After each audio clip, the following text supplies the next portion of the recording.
January meeting of the Maumelle Planning Commission. Mr. Grover, Mr. Lyons, do we have any announcements?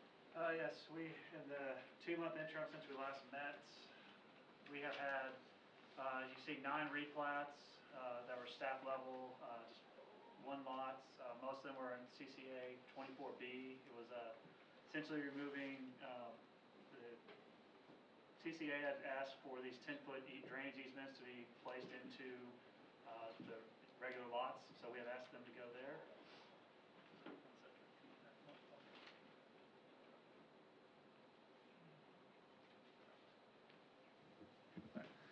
Sorry about that. All right, now we're live again. So yes, we had 9 replats that have been filed in the past 2 months. We had 2 site plans. They were both ATC tower co-locations over there off of Carnahan near Lewis Nelson. Scooter's Coffee site plan was approved, and they are almost done with building plans review. And then to add on, today we just signed off on, but it has not been recorded, for the Villages of New Bedford Lot 10R was a staff level replat. We currently have 2 more CCA 24B replats under review that should be filed probably in the next week. O'Reilly Senior Living Center over off of Crystal Hill Road, they have submitted for plans reviews, so they should start breaking ground in the near future. The Starbucks site plan modification was also approved at the end of December. And then just kind of following up, we have had 2 nominations turned in for Planning Commission. They should be going to the council at the next meeting. And then, as you can see, Chairman Gershner and Commissioner Ramsey's terms end on the 31st of this month. That is all I have. Thank you, Jason. Mr. Grover, anything to add? I think he covered most of it, with the exception, did you mention O'Reilly? Thank you. That's it. And I'll remind everyone, your microphones are in manual mode, so please turn those on when you're wanting to address the commission. Moving on to the approval of the minutes. We did not have a meeting in December, so we're looking at the November meeting minutes. You've all been provided a copy. Are there any changes to be made? Chairman, I move approval of the minutes as presented. Second. I have a motion and a second. Any discussion? Those in favor, yes? Yes. Those opposed, no. All right, the minutes are approved. I have no public comments on non-agenda items. We will open the public hearing. First item in old business, the item group number 1, the Crash Events Enterprises Event Center. Staff report, please. Mr. Chairman. Let's get the staff report, please. Okay, thank you. Commissioner Lanzo will recognize you here in just a moment. So, Mr. Chair, there are 6 items under the Crash Event Center. You've got a proposed conditional use permit, which is an amendment to a previously approved amendment or conditional use from December of 2021. We have a proposed preliminary development plan, which is a modification from that of which was approved in 2021. A proposed parking variance to go along with that development plan, preliminary plat revision, a proposed landscape plan, and a proposed commercial building design. These items are recommendations to City Council for a due pass recommendation. So any motion that you make tonight will be a due pass, and you'll either, your motion will be either to pass or not pass a due pass. If it does not pass, then they have the option of pulling back, or they can go on to City Council with Planning Commission's lack of approval. The conditional use for this item, previously we've received public comments of 15 opposed and 42 in support. That was back when the report was originally done. Since then, of course, today at the last hour, we did receive a petition by email from residents in the local area. We did not have time to confirm or deny the petition's validity, but it did have a total of 210 signatures with 138 properties which were in opposition to the proposed expansion and approval of this. As far as public comments and concerns, and let me go over my analysis first, just to kind of let you know. This conditional use was previously approved In January 3rd of '22, via Resolution 2022 of '02, the requested changes include a business name change, a modification to a previously approved development plan, which requires approval, and an increase in parking requirements due to the requested increase in building size on revised development plan. The proposed changes do not change the use previously approved by Planning Commission and City Council, which is to be an event center regulated by Section 94-305 of Maumelle City Code. The proposed changes provide for a more functional facility for the applicants. The increase in size from 12,000 to approximately 16,000 square feet would accommodate a higher occupancy, and parking requirements are calculated on facility size, not occupancy. The applicant has requested some of its required parking to be shared with existing country club parking, which a proposed parking agreement has been submitted. And I did receive a email from the president of the country club that an agreement has been reached between the entity on that parking agreement. So just FYI. The proposed location is Zone PCD, which allows commercial type venues allowed in the C1 and C2 zones. Event centers are allowed as a conditional use, which use appears to be the best suited for the location being synergistic to private golf course type operations. And I was asked by one of the commissioners to expand on that a little bit as far as the functional use of an event center and the functional use of a golf course. Of course, a golf course is an approved use in an open space, and the entire area has always been zoned open space. The actual property itself was originally owned by Central Arkansas Water and was used by them. When it was decommissioned, the space was basically torn down, and Central Arkansas Water chose to sell it for private use. We've had several over the years proposals by independent developers wanting to develop the land, some as residential, and those were not approved due to opposition from the country club, and didn't seem to be, that was a high density use. A low density residential use was approved by the Planning Commission and City Council, but the country club did voice opposition to that.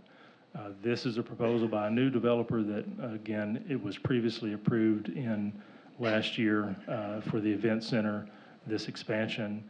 For an event center, the use allows for wedding venues, for other types of, well, most of you know what goes on in an event center. There are golf courses around the country and the state and in Central Arkansas that have spaces for events, weddings, and whatnot, and they utilize those as a source of revenue in order to support the operations of the golf course. The difference between the uses, I mean, they are separate uses, but at the same time, you see this type of use in other golf courses. So that's one of the reasons why the planning staff felt that the use was best suited in the location.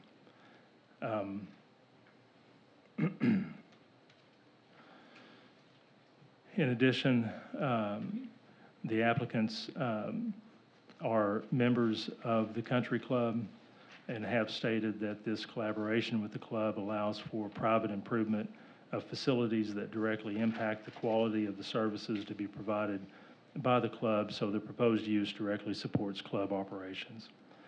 Maumelle Country Club was built in the early 70s and is one of the early Maumelle Newtown developments. Club Manor was built as a collector leading directly to the club because it was meant to be one of the primary draws for residential growth for the city in the early years. I did receive concerns over traffic on Club Manor and increases of traffic in this specific area. As far as traffic, we put a traffic counter out on Club Manor in one location that was closer towards the country club to the west of Arnold Palmer, and that was in December. The maximum counts that we got on that counter was a little over 1,200 traffic counts as a collector. a collector can accommodate up to 5,000 trips per day. Of course, the trips are going to be varied based on the season, the time of the year, summer, the amount of activity in the neighborhood. I further did an analysis of the overall area, and we counted approximately 609 houses that would dump onto both Club Manor and Arnold Palmer based on where they're located. So when you look at the average daily trips that would be seen from a residential home of about 7.3, which came off of a previous traffic study that we did for Stone Canyon. The same scenario based on how you would split the residential houses out, then we would probably see at a maximum of about 2,400 trips on a high peak day currently. Now, I don't know if that would be accurate as to what it is, but either way, those still fall well below what the capacity of those roads could accommodate. So just wanted to pass that on to the Planning Commission. This proposal could provide also revitalization to an aging club and strengthening its operations into the future. As I mentioned, one of the points that was made by the applicants is that those that are doing this are members of the club, and they see it as a way of helping and supporting the club operations and sustaining it. Even though it is a private venue, they see it as a means of a synergistic use in which the club can turn around, if I'm not mistaken, can use for their own purpose as well, and help its operations strengthen and potentially grow, which is what the city would want as a strong country club. It was originally built as a center point for the growth of the city in early Newtown days. So that's kind of an overview. I expanded on it just because we have more people today. Welcome to the Planning Commission. Feel free to come to all meetings if you like. I know this is the most crowd that we've had, so it does make us a little nervous sometimes, but that's all right. So there were other questions that were asked by the planning commissioners before, but if I didn't expound on it, feel free to ask me, and I'll be more than happy to explain. That concludes my comments. All right, thank you, Mr. Brewer. Commissioner Landis, you were about to make a comment or something before Mr. Brewer showed staff report. Yes, I'd like to make a motion at this time, and I move that item 3 under old business number 1, the parking variance, be moved to the top of the agenda, and that we convene the Board of Zoning Adjustment to conduct the hearing for the variance before we get into the other items. Briefly, what's your basis for this motion, or explanation, if you will? Well, the reason is that if the parking variance doesn't pass, and we have the final say on that, the council does not, then it sort of is a moot point on some of the other items. So in other words, if a variance isn't granted, that impacts the plans, the development plan, and the conditional use, probably the landscape plan. So that could have an impact. And likewise, if items are approved, they wouldn't be able to be executed without that variance. Okay. Maybe we'll have some discussion on this in a moment. Do we have a second for the motion? Second. Okay, motion multiple seconds. We'll move on to discussion. Mr. Andrews, applicant's representative. Name and address, please. Roy Andrews, 3 Monarch Drive. Mr. Andrews, does your client have a way to make this work without this variance going through? Yes, we can, and it would change, obviously, the size of the building, because the parking's based on that. We are seeking to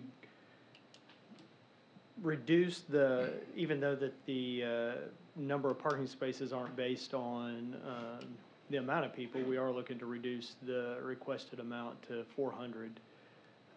But the parking is based on 2 different venues happening at the same time. That's the country club and the event center. It's based on maximum square footage, based on the golf course use. That's where we hit. We can get quite a bit of parking on site. Part of the variance is requesting that we don't pave the whole area with asphalt. This is a green space, as Mr. Grummer mentioned. The existing golf course uses gravel and turf to park on when it hits maximum events. This event center is not going to be used daily, especially not having a wedding every day of the week.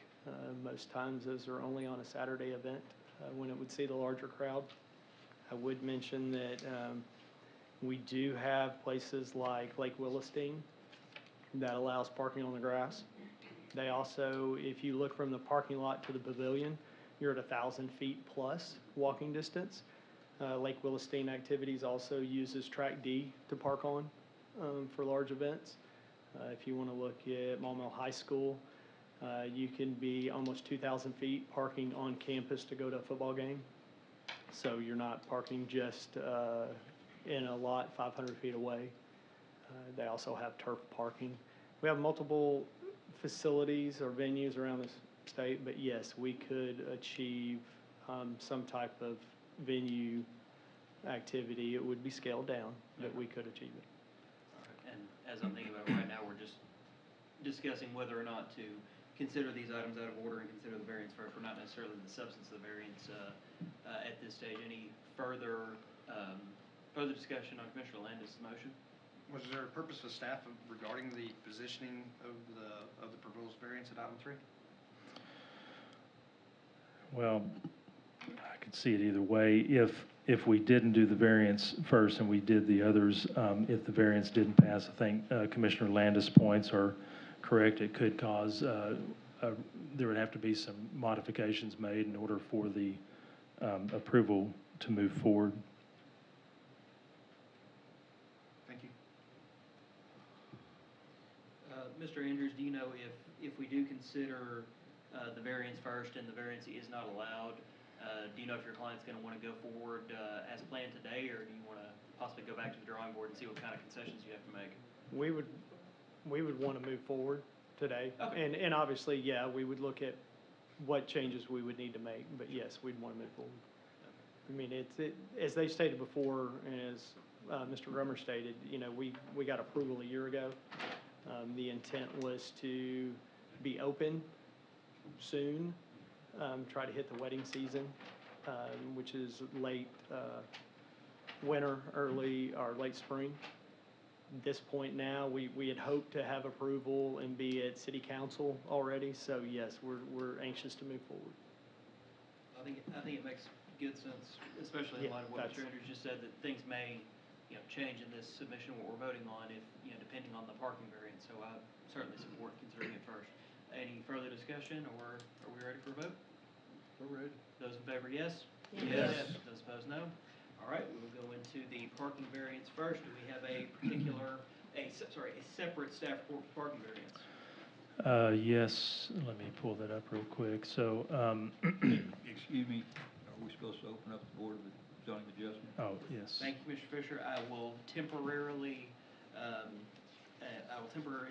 recess the Planning Commission, and we will convene the Board of Zoning Adjustment. Thank you. Thank you again, Mr. Fisher, and back to staff report. So the staff report that was provided to the commissioners on the subdivision, at the very end of it has the variance, and as well as, and actually it's page 6, there you go, Jason has it up on the screen. So the two variances that are being sought was 94-604 C13, where all automobile off-street parking facilities shall be located so that the major point of pedestrian access to the facilities is no more than 500 feet walking distance from the entrance to the establishment to be served by such facilities.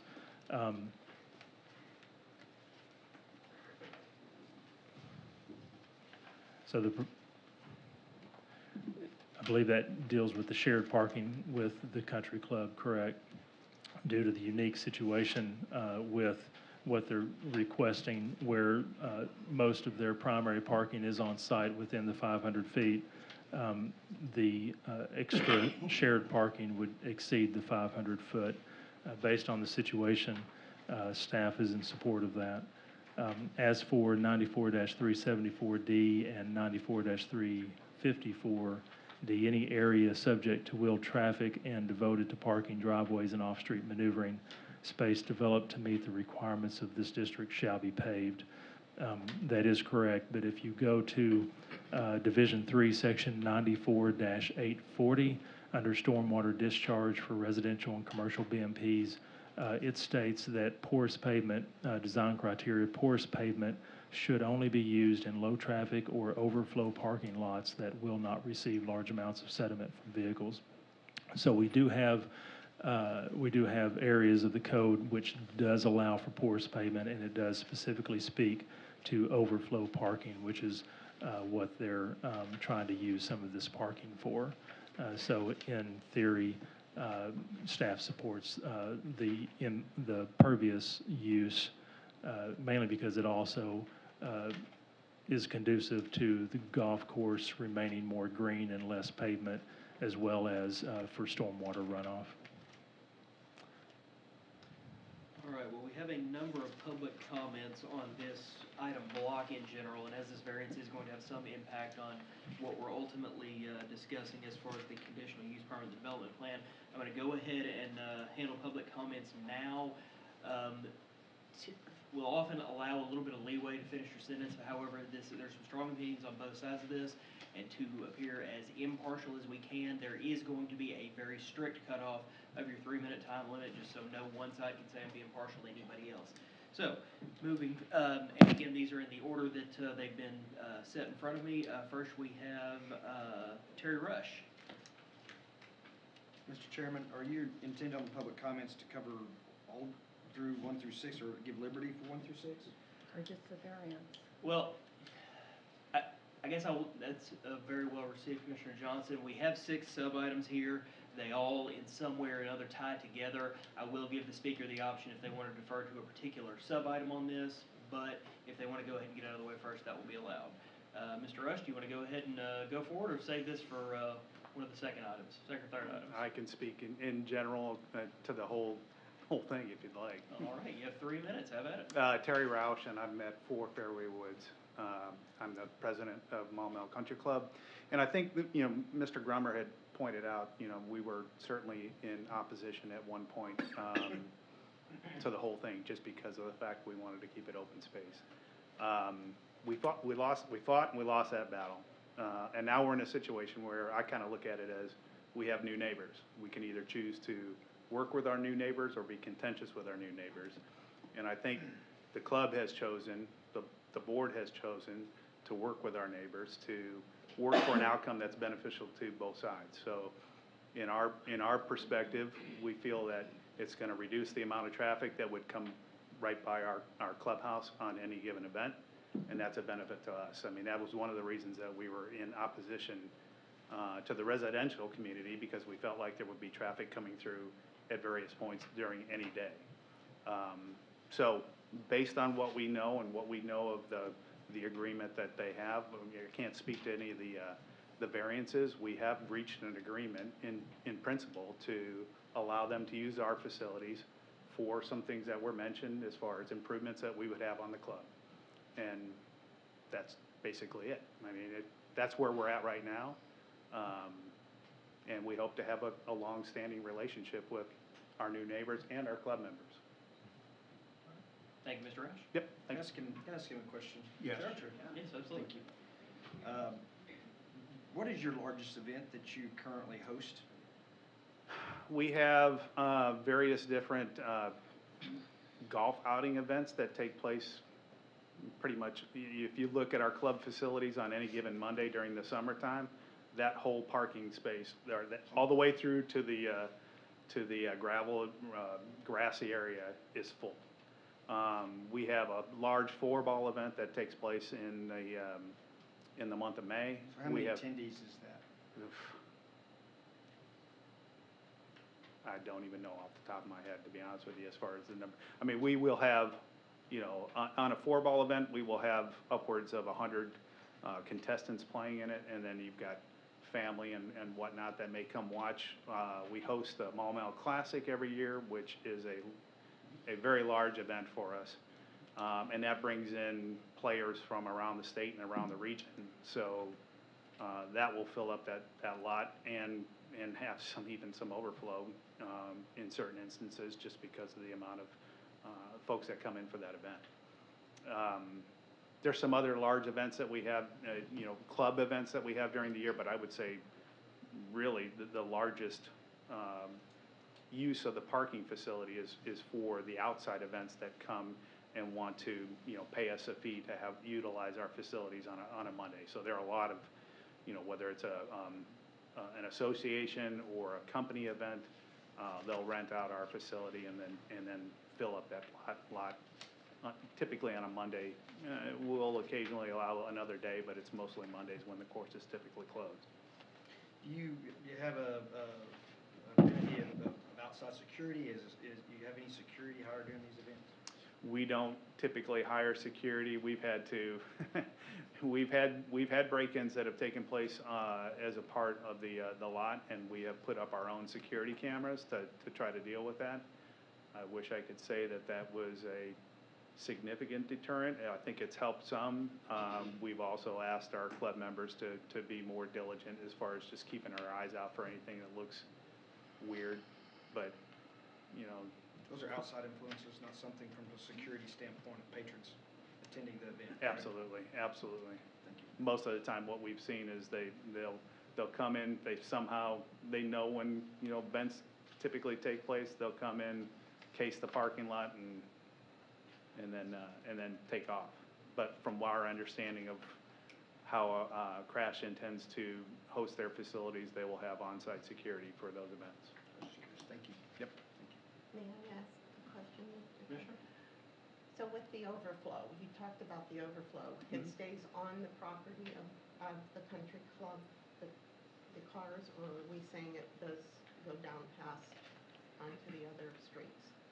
No, there's not been that have gone onto other streets. It's typically has been onto our club facilities that may be like close to our putting green area. And there's not a diagrammed up, but sometimes there's parking that overflows to that area, but I've never seen anything that flows down to any part of the side streets. And are you aware of any complaints for noise, nuisance, anything like that? Nothing that's been brought to the board's attention during those events. And again, I think it's expected, from during the day, there's not a whole lot of, from that perspective, there's not noise that's generated from that.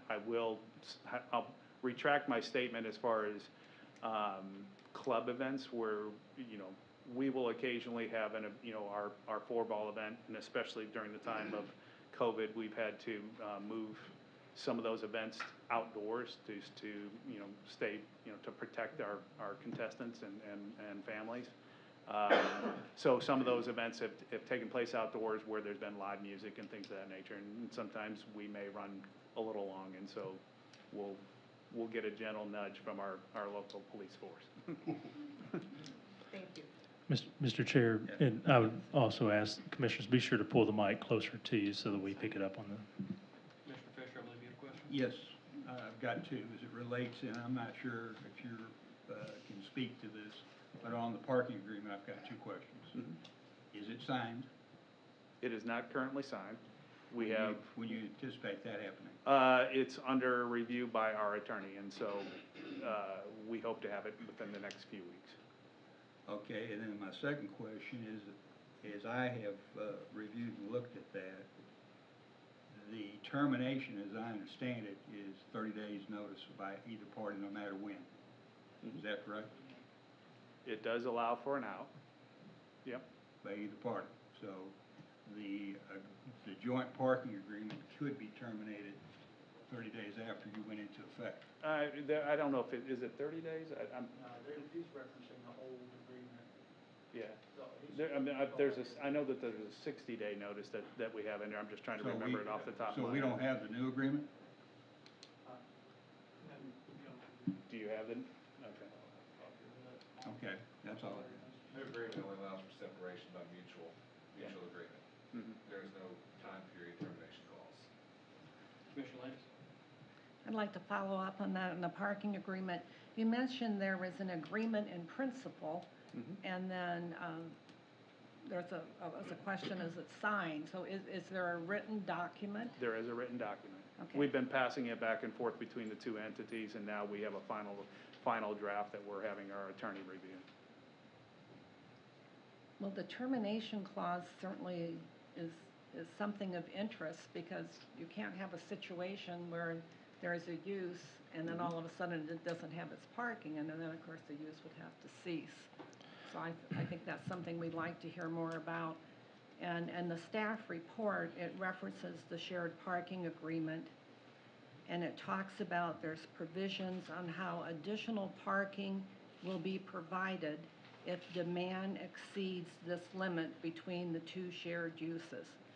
And I don't know what that sentence means. Basically, staff wanted to make sure that if the country club golf course expanded and they had more membership growth, that they have accommodations in order to accommodate future parking needs. So is there a way that we quantify this demand exceeds the limit? Will there be a review every year? Will any approval that could possibly come from the city council on this have a condition so the use would terminate if the demand gets too great? I mean, that's really sort of just up there floating around.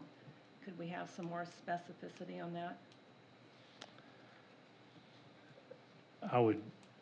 At this point, I don't see where it's relevant to the approval of what you're trying to do with this particular use. As far as the future growth, those are things that any company has to evaluate and come back to the city for approvals. In any modifications, it would become a modification to the site plan, so they would have to come back for any. My goal there was just making sure that they were planning for the future. At the end of the day, that comment wouldn't be quantifiable. And I'll also state this, that when we evaluated the parking requirements for this, there is no specific parking requirement for event centers in our code. So we had to go and we had to choose between two options. And I'll just state what those options are here. One is non-specified uses in areas where structures are built and no specific uses are defined. So there's not an event center defined under parking. The parking requirement for that is 150, is one space for 150 per 150 square feet. That would equate to 106 parking spaces if we use that section of the code. So actually, they would be exceeding the use, and they actually have it on site if we use that. We didn't use that section. What we did use was under recreational establishment, commercial, other than a theater, auditorium, or stadium. And under that, it says if use not listed, and the uses listed are bowling alleys, health clubs, skating parks, amusement parks. If use not listed, one parking space for each 80 square feet of floor area. Now that equates to 200 parking spaces. We use the maximum versus the minimum for the purpose of, based on the type of use that was asked and the occupancy and the potential crowd, making sure that they had sufficient parking to accommodate. So I'm just stating that in the fact that if we looked at the technicality of the code, Planning Commission could choose to use the lower parking requirement under non-specified uses, and they would comply. And as we are right now, if we can keep our discussion and questions directed towards Mr. Roush while he's standing up there patiently. All right. Any Thank you. more That's all I have. questions, Mr. Roush? All right, Mr. Roush, I think you may be seated if you'd like. Thank you. Next, I have Lee Welfel. The subject is just resident opinion, so if that's directed at this item, you may go ahead and go now, or you may wait to one of the sub-items. Your call. It's in general. Okay. You can make name and address, then you have 3 minutes. Lee Weffel, 122 Quapaw Trail. Over the course of this evening, you guys are going to hear from quite a few of my neighbors over here, so I decided to provide a different perspective of the situation. I have lived on Quapaw Trail for 10 years now, and I've been a member of Maumelle Country Club for over 6 years. About 3 or 4 years ago, I was part of the very vocal opposition to what was referred to as the condo project that was going to be going into that water plant. We came up to the club, sat there as a group, really dug our heels in, and did everything we could to stop that residential multifamily development going in there. The reason that I was so vocal in that situation is because I'm a father, and me and my children live very close to this proposed project right here. I don't know all the details surrounding what happened with that old developer and Brent's ability to go in and purchase that property, but I do know this. My kids utilize those amenities up at Maumelle Country Club on a daily basis. We live on Quapaw Trail, which is the street in question right behind this proposed project.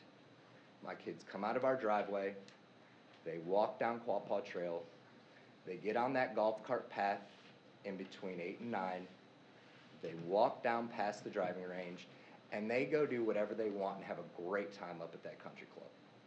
They enjoy the pool, they spend time on the pickleball courts, they go to the putting green, every once in a while they'll go in the pro shop and harass Carrie.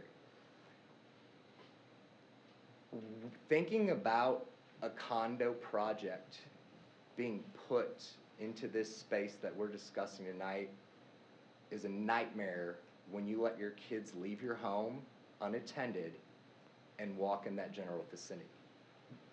When I heard Brent purchase that property and I visited with him about what his plans were for that property, and he explained to me, we're putting an event center in here. It's going to be monitored. There's going to be emails that go out to all club members letting them know when there's going to be an event there, how we're going to handle security. Myself as a father, I can make a decision what I'm going to let my kids do when they leave my home and go enjoy those amenities that we pay for up at Maumelle Country Club. That's all I got. Thank you. All right, next I have Dr. Mike Zweifler. And your subject just says anti, is that related to this event center, sir? Sir? Is that related to this agenda item? Yes. Okay. And would you like to go now or wait for one of the sub-items? I would like to do it now, and I've been instructed to stick to the script so we can get this over with, okay?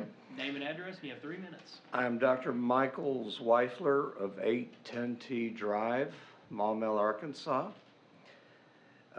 My residence is directly adjacent, within 100 yards of the cell tower on the southeast corner from the crash 4-acre property. My personal deck and area of relaxation is in direct view of the proposed event center. I have been a Maumelle Country Club dues-paying member as of this June 10th for 40 years. That's 480 months. I've never missed a payment or an assessment. I stand to suffer irreparable harm to my property value and I've known Todd since he was 11 years old. I played tennis with his dad. I don't want to digress. If this ship is a sail, they're going to get it done. They've already gone through the deal. I'm shocked and horrified with the whole idea, and I'm going to use the term, and I hope nobody's offended, to bastardize a most beautiful and serene and beautifully open, peaceful green space with C3 commercial development in my backyard. I apologize, I'm recovering from bronchitis, like I think Brent is too. Brent and I reached out to each other, and I said, no, I gotta, like one of the gentlemen spoke earlier, okay, this is gonna go through, but let's be reasonable and work with each other. Later on, Brent reached out to me and we agreed about some privacy and security issues. A lot of people are going to be coming to Maumelle that are not members and don't have a vested interest like a lot of us in this room do. He will talk about it. We talked this morning, but we're talking about security to separate the crash property from the golf course property, not only for security, but for liability issues. I have some questions for the Planning Commission and the City Council. I've applied for a special use permit in North Little Rock. I had to go in front of the North Little Rock to get a special zoning and special use permit. I had to notify everybody within 300 yards. I understand in Maumelle, it's 100 yards. I'm 67 years old. I could hit a 9-iron from my porch to the cell tower. So I know it's under 100 yards. I never received. That's your 3 minutes, sir. Oh, we're up? Yes, sir. Okay. Okay, anyway, I just am opposed, but at the same time, you know, this thing's gonna move on, and I plan on being a good neighbor, or trying to be. In the interest of fairness, I've gotta cut you off. I'm sorry. All right. Next, I have Blake Butler.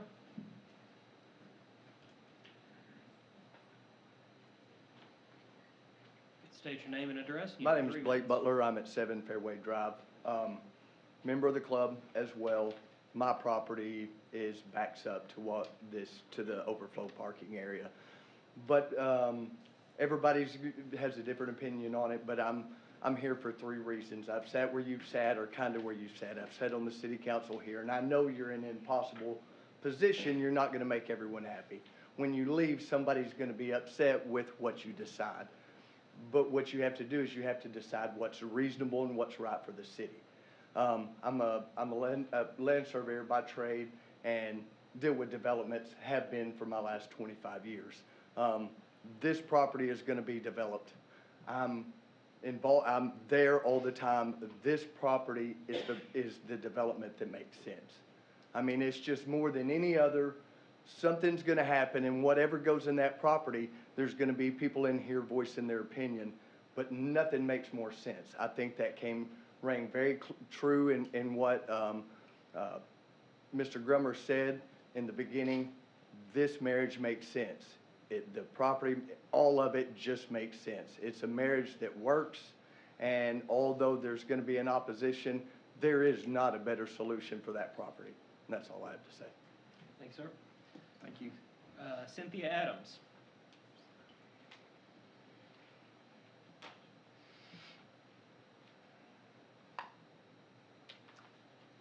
If you're ready to go now, rather than one of the sub-items, name and address, you have 3 minutes. All right, I have a handout I would like to present as part of my presentation. May I do so? If you'd like, yes. All right, thank you.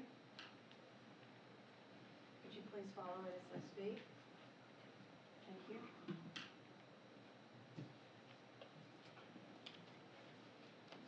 I have a list for the commissioners. Thank you.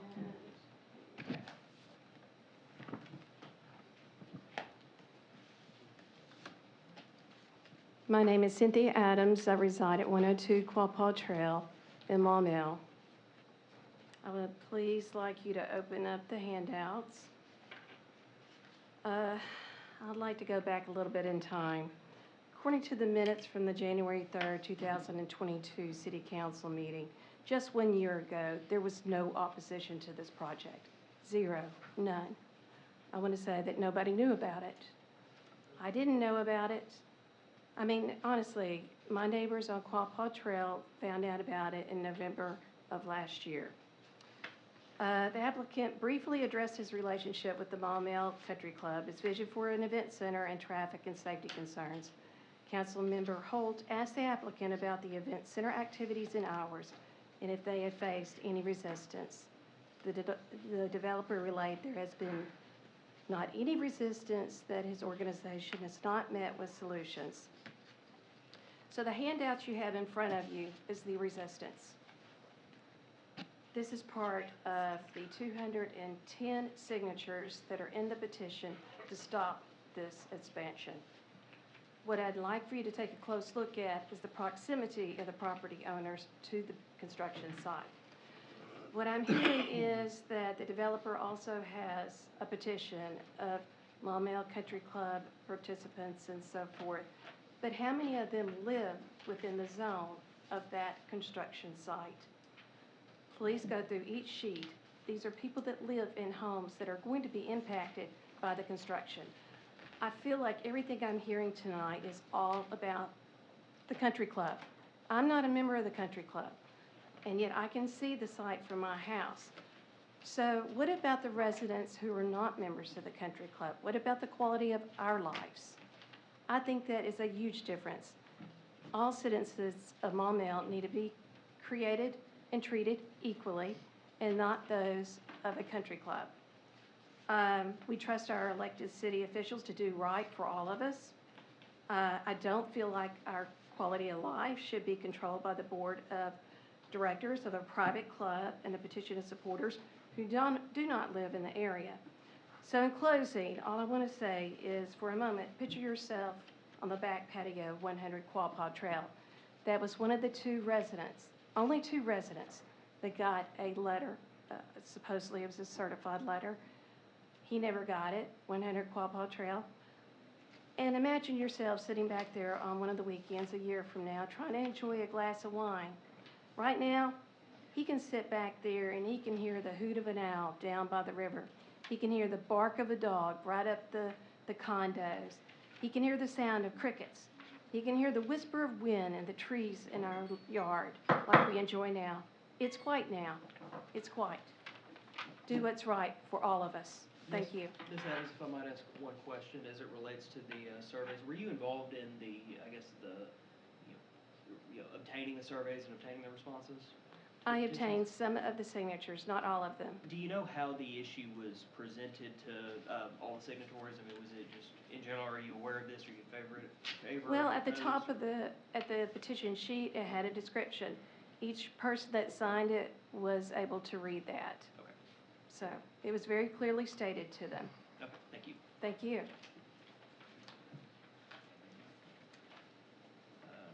Craig Adams. I'm Craig Adams. I live at 102 Quapaw Trail. I've been a resident there for 11 years. My concerns are focused on the development and also, to your point, parking. I request do not pass on all 6 items of this agenda. Crash events is spelled with capital letters. Sounds pretty peaceful, doesn't it? They paid a pittance for the 4 acres of open space in one of the most desirable residential areas in Maumelle.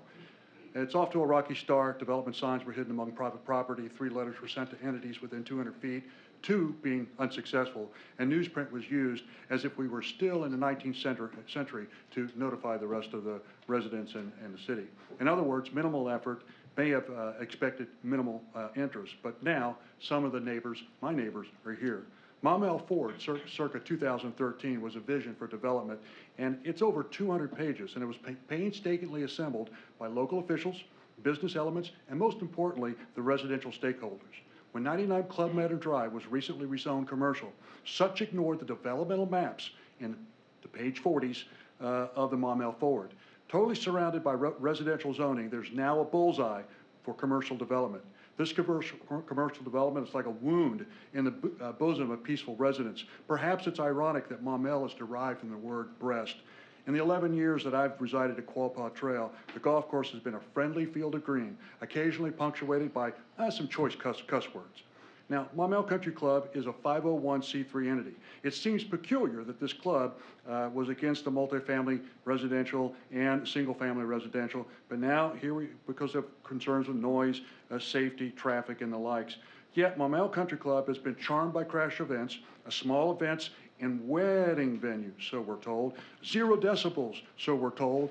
A boon in revenue, so we're told. Now, even this commission has supported bilateral agreements with overflow parking numbering in excess of 300 vehicles.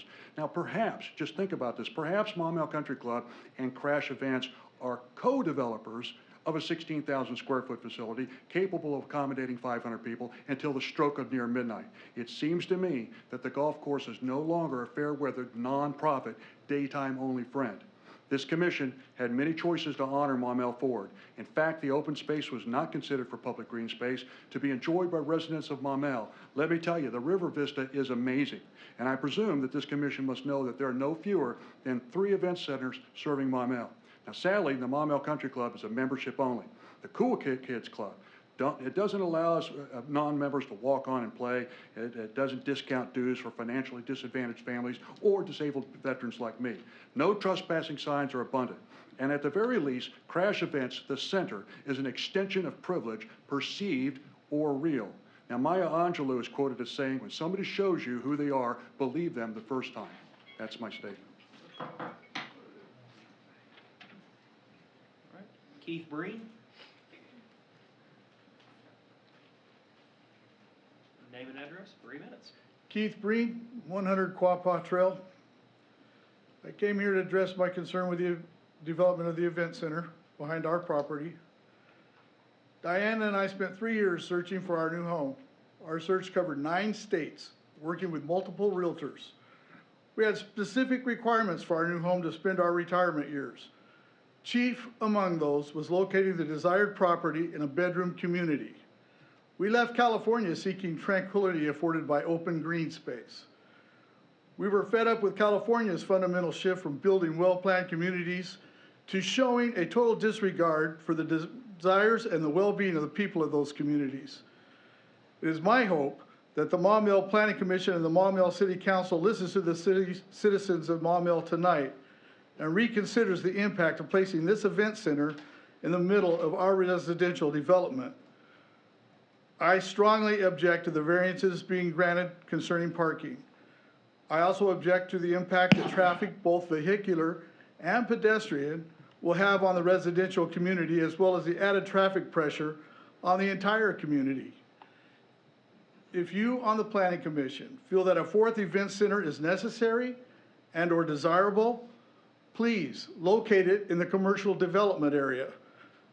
Tonight, I would like to let the City Council and Planning Commission know that I am opposed to the event center and certainly opposed to any expansion or granting of variances to the development of this island of property in a residential development.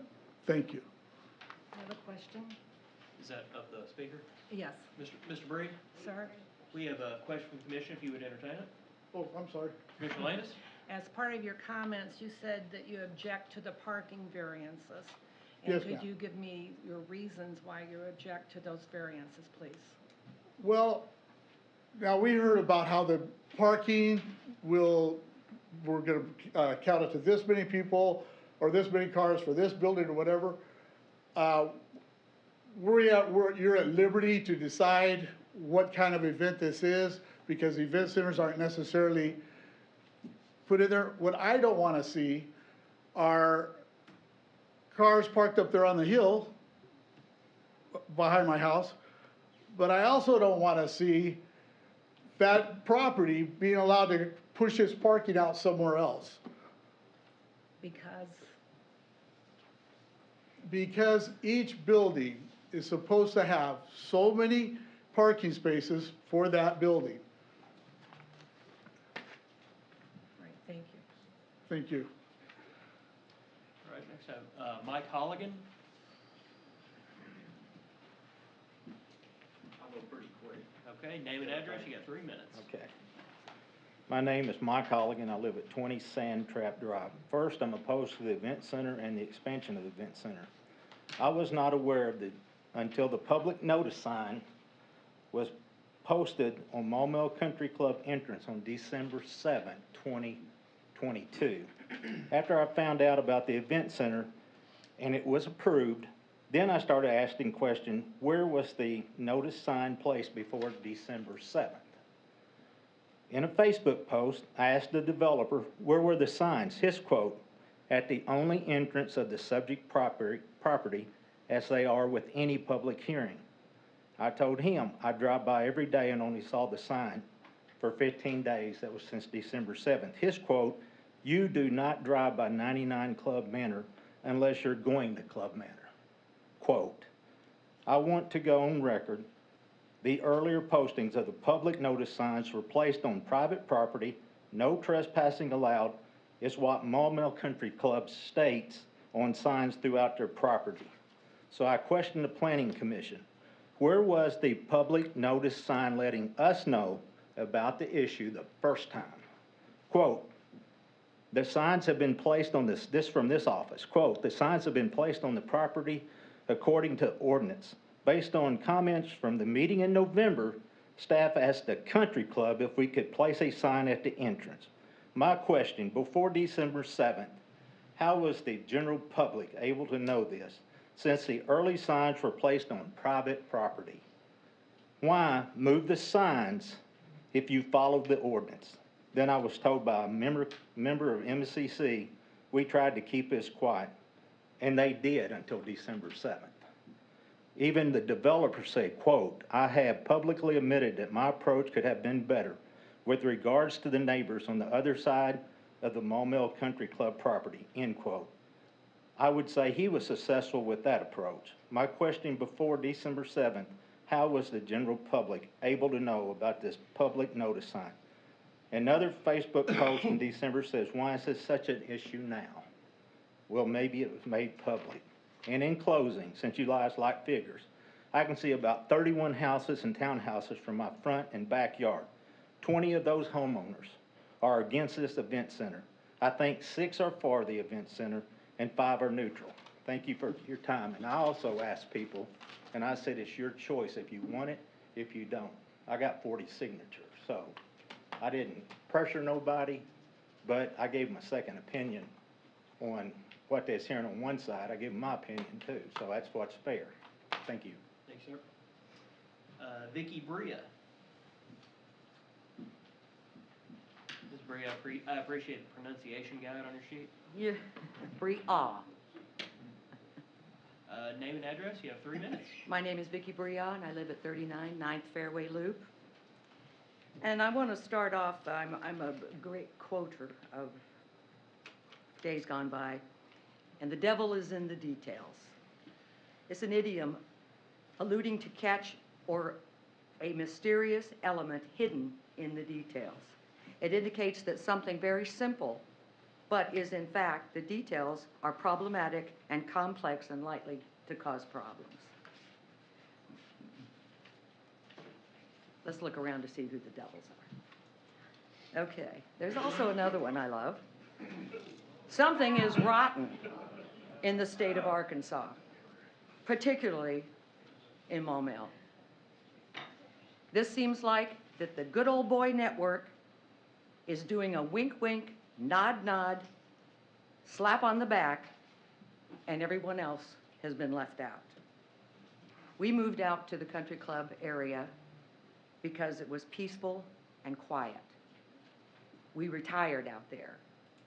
We will probably die out there, my husband sooner than me. But we did not move out there with any idea or any knowledge that there was going to be an event center plopped right in our backyard. Now, whose fault is that? I read the newspaper, well, I read it online, and I try to pay attention to what's going on. I was very involved in the building of the senior center. Of course, at that time, my mother was the only senior, but I guess I should join now. But I guess this goes back to who wins and who loses. And apparently, it's the residents. We're going to lose. We've already lost. Most of the people have already thrown up their hands and said, well, they're going to build it anyway. Well, okay, there we go. We were just an insignificant element in the hidden details of this project. Please, for our quality of life, don't pass this expansion. It's bad enough that it's going to be there and we have to learn to live with it. How would any of you feel if somebody plopped something like that, or a 7-Eleven half a block from your house? I'm amazed that you didn't do your homework and you didn't discover that we were indeed one of those details that you missed. Thank you. Michael McCoy? My name is Michael McCoy, and I'm on 31 Birdie Loop, and I enjoy living in Maumelle. I've been here since 2006, and I feel that it's extremely safe and quiet. I want to keep it that way. I oppose the expansion and the development of this center. That's all I have to say. Thanks, sir. Larry Morrison?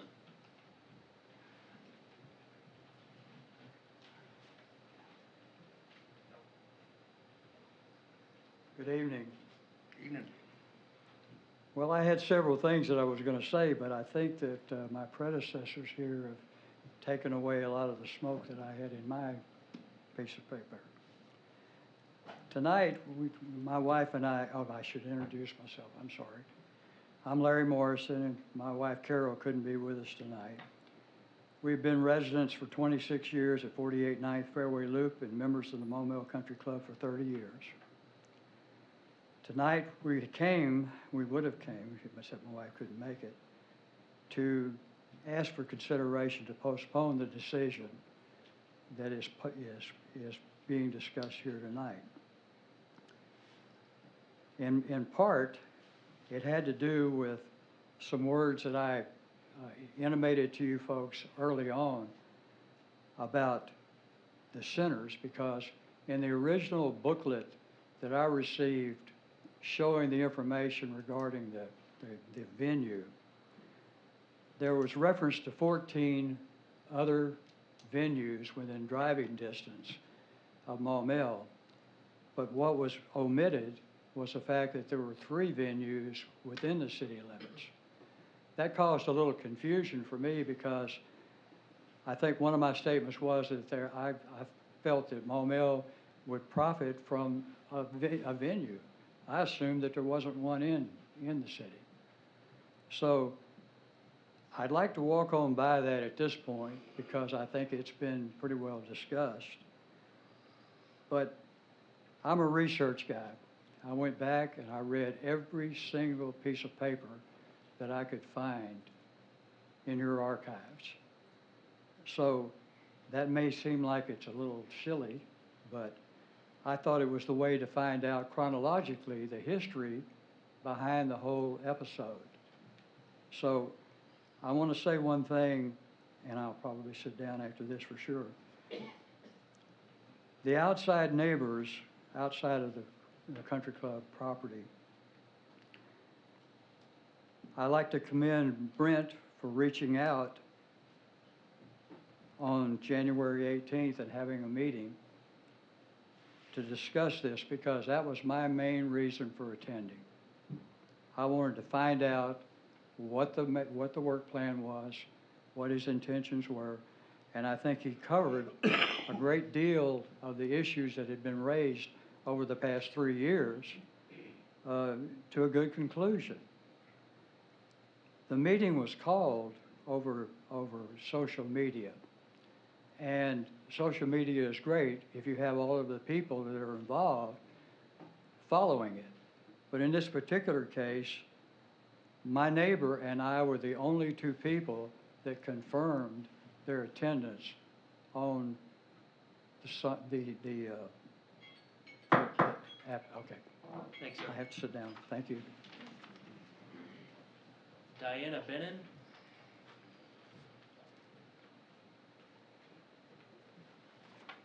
Good evening. Hi, I'm Diana Bennon. I reside at 100 Quapaw Trail.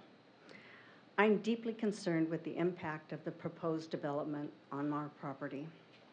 I'm concerned with the enjoyment and daily life experience of our property will be greatly impacted. The visual tranquility which persuaded us to purchase our home here in Osage Falls, overlooking the golf course, is at stake, along with the quiet serenity we so enjoy. The value of these things led us to our new home and settle here. They're threatened, and in turn, it will have a negative impact on our property's value. Light pollution, noise pollution, changing the views from our home are all looming threats. Changing the character of our community we spent 3 years searching for would be greatly unacceptable. I'm opposed to the plan changes, and I ask the city to please reconsider and designate the property as open space to preserve our home and our community. Thank you. Jerry Parker.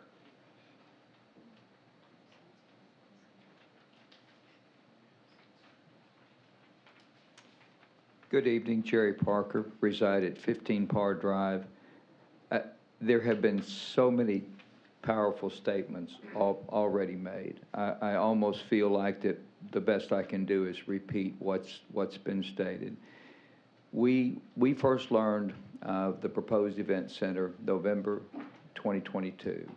A neighbor saw a sign posted by the golf cart barn across the fairway and alerted us to what the sign said, and we began to do a tremendous amount of research, and we were just shocked to find out that this proposed project had gotten as far as it had gotten. First phase approved basically with the original plan, and there we are, right in the neighborhood, and completely unknowns to us that this was taking place. My wife's worked very hard with a number of people to inform neighbors that our quality of life, our way of life is being threatened right now. There's a lot of consideration for the country club, understood, but there are residents that surround that country club and surround that golf course, and the impact to our life is important too, and it should be heard, it should be considered. I'm amazed that we live in a city that something could be this far progressed and so many people uninformed. I'm opposed to the expansion and would ask that you reconsider the project in its whole. I appreciate your time. Thank you. Thanks, sir. Next we have Jody Parker.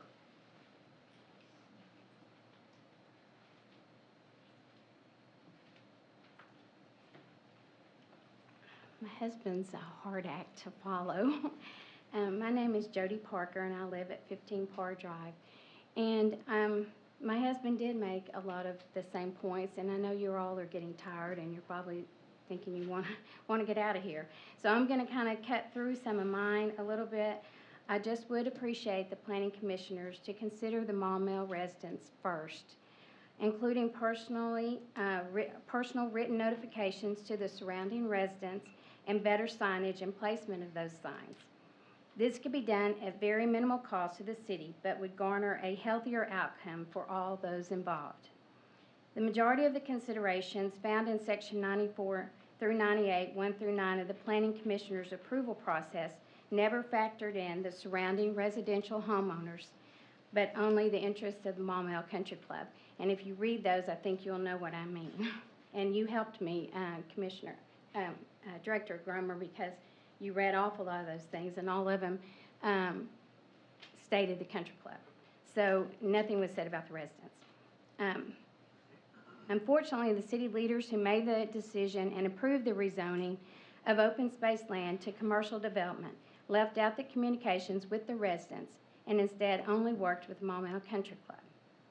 The lack of transparency and lack of communications directly with the residents has left the surrounding homeowners in a very precarious position. It now establishes a precedent for all other open space land in Maumelle to be considered for commercial development as well. Every resident should be concerned if their homes are adjacent to open space land. When we moved to Maumelle over 23 years ago, it felt good to know we were in a safe and residential-friendly community that was quiet, serene, walkable, beautiful, and had low crime. Now we're faced with the possibility of heavy traffic during events, including travel on the Maumelle Boulevard, limited access to entering and exiting our one-way entry home, Parr Drive, bright vehicle lights emitting from the entry and exit points from a commercially zoned site until 11 p.m. at night.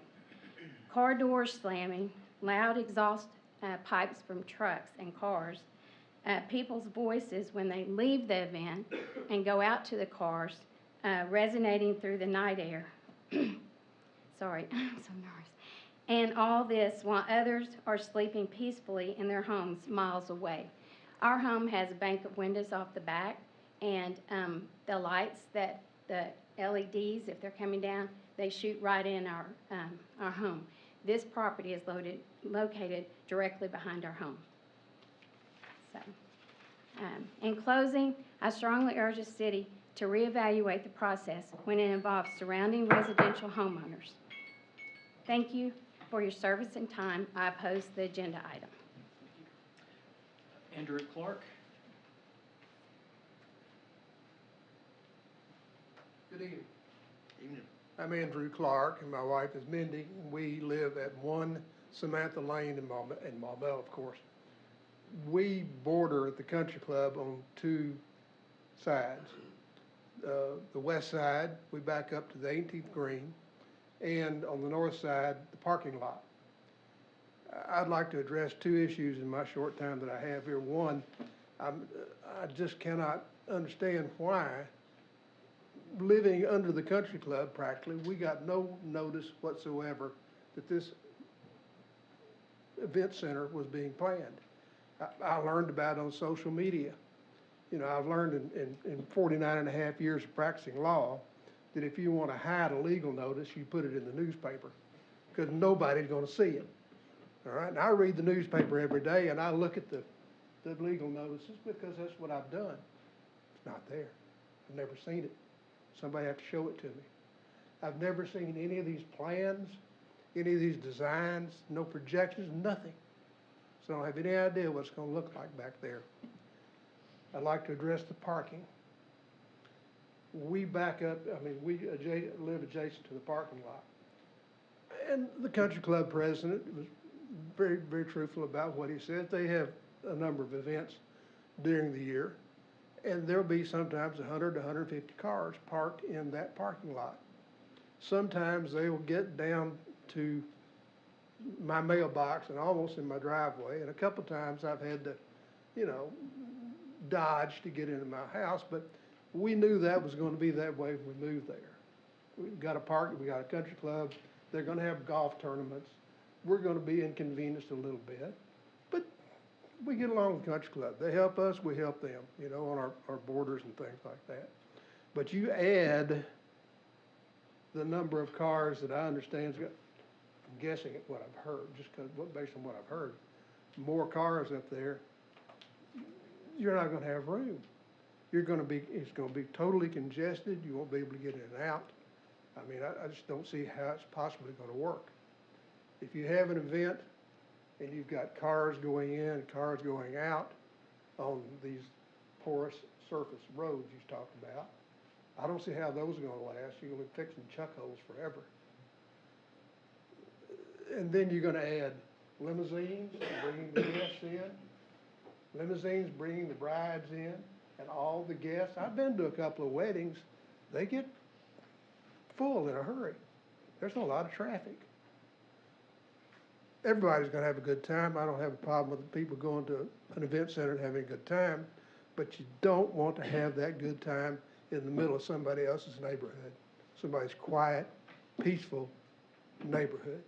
So we're opposed. The parking is a problem. The notice is a problem. We're opposed. Thanks, sir. Last one we have on this item, Alderman Mosley. Still here?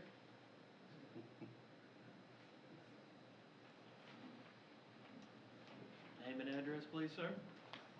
My name is Steve Mosley. I live at 16 Riverwood Place in Maumelle.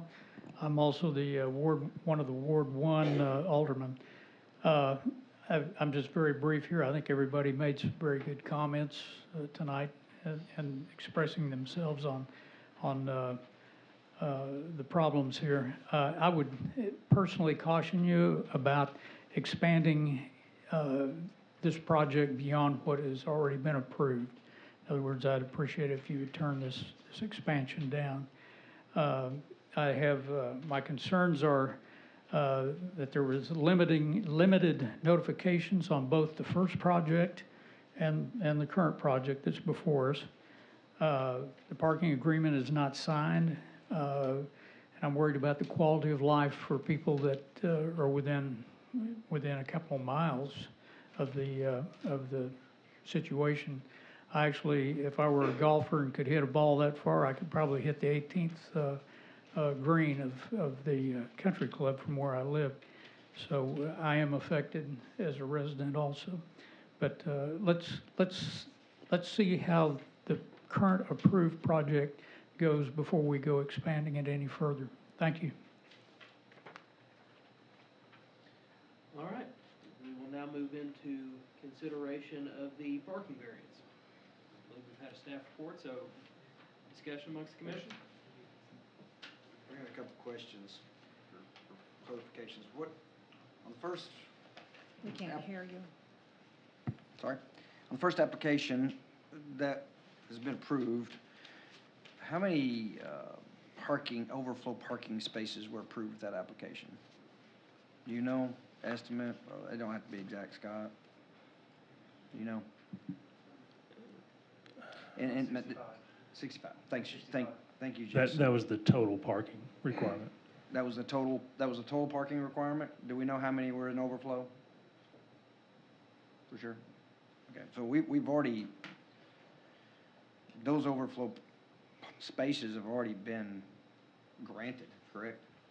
So I want to make sure from this variance standpoint, if it is voted down, we can't take away what has already been given. So if you look what's on the screen, the original resolution that adopted the conditional use permit, number 5 says a shared parking agreement between Maumelle Country Club and the applicant must be approved by city staff.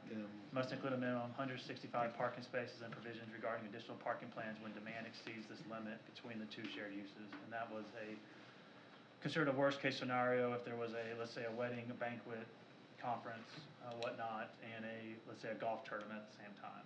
So making provisions to be able to accommodate both uses at the same time. So we don't know the answer to the question. So if you did the calculations based on how we calculated this, 150 total parking spaces would have been required for the 12,000 square foot facility. So if you take what existing that they're proposing, in which the amount of parking could be the same on this one as this, can be the same as the 16 as the 12 on site, then you're looking at 12 additional spaces off site if the facility was not approved for an expansion to 16,000. That's what I'm trying to come down to, is that I understand the residents, but we can't, unfortunately, we can't rescind it, or fortunately, whichever the case is, we can't rescind what has already been given. So what's on the topic here is 12 spaces? 20. 20 additional overflow spaces. Right. Based on a 12,000 square foot facility, not a 16,000. For the 16,000, we up the requirement to 200 spaces, and with their proposal of 130 on site, that's 70 off site. To answer your question. So the difference is how much then? 50. So we're talking about 50 additional spaces? Yes, sir. On an overflow basis? Mr. Garber, if you can refresh me on this, was the same metric used last time as it is this time for the number of parking spaces required? Because I understand we're requiring 50 additional spaces for, it looks like a 30% increase in floor space. I mean, are we using the same standard now as we were last time? Jason, can you?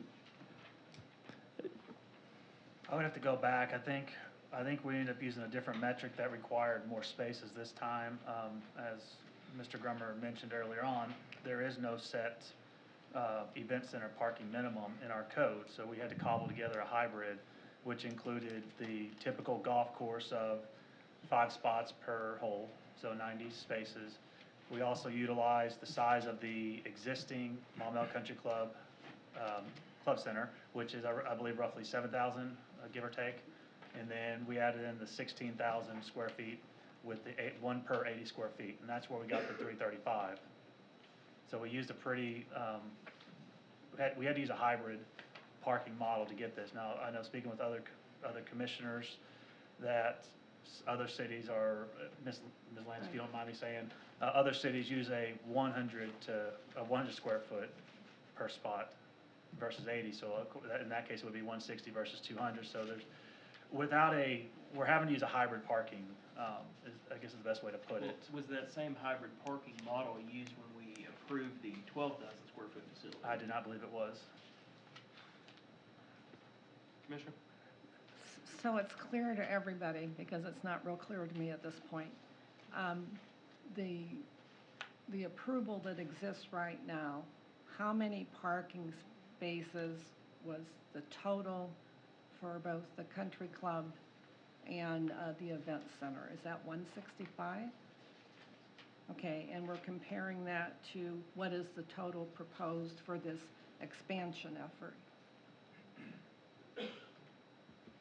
So if Chair, if we're okay to talk, because this is more on the conditional use side of it. If you look, the amended conditional use permit that our city attorney draw up with the changes goes to the minimum of 335. 335 compared to 165? Correct, and I think that's because of the different metrics we use for parking, but I'll let Mr. Grummer explain too.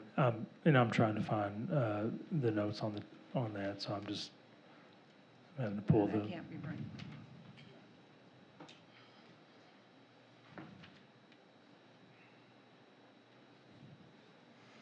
Do we have further discussion while Mr. Grummer's running down those notes? I will say, I attended the meeting they had at Maumelle Country Club, and I spoke to, was it Charles' attorney, Brett?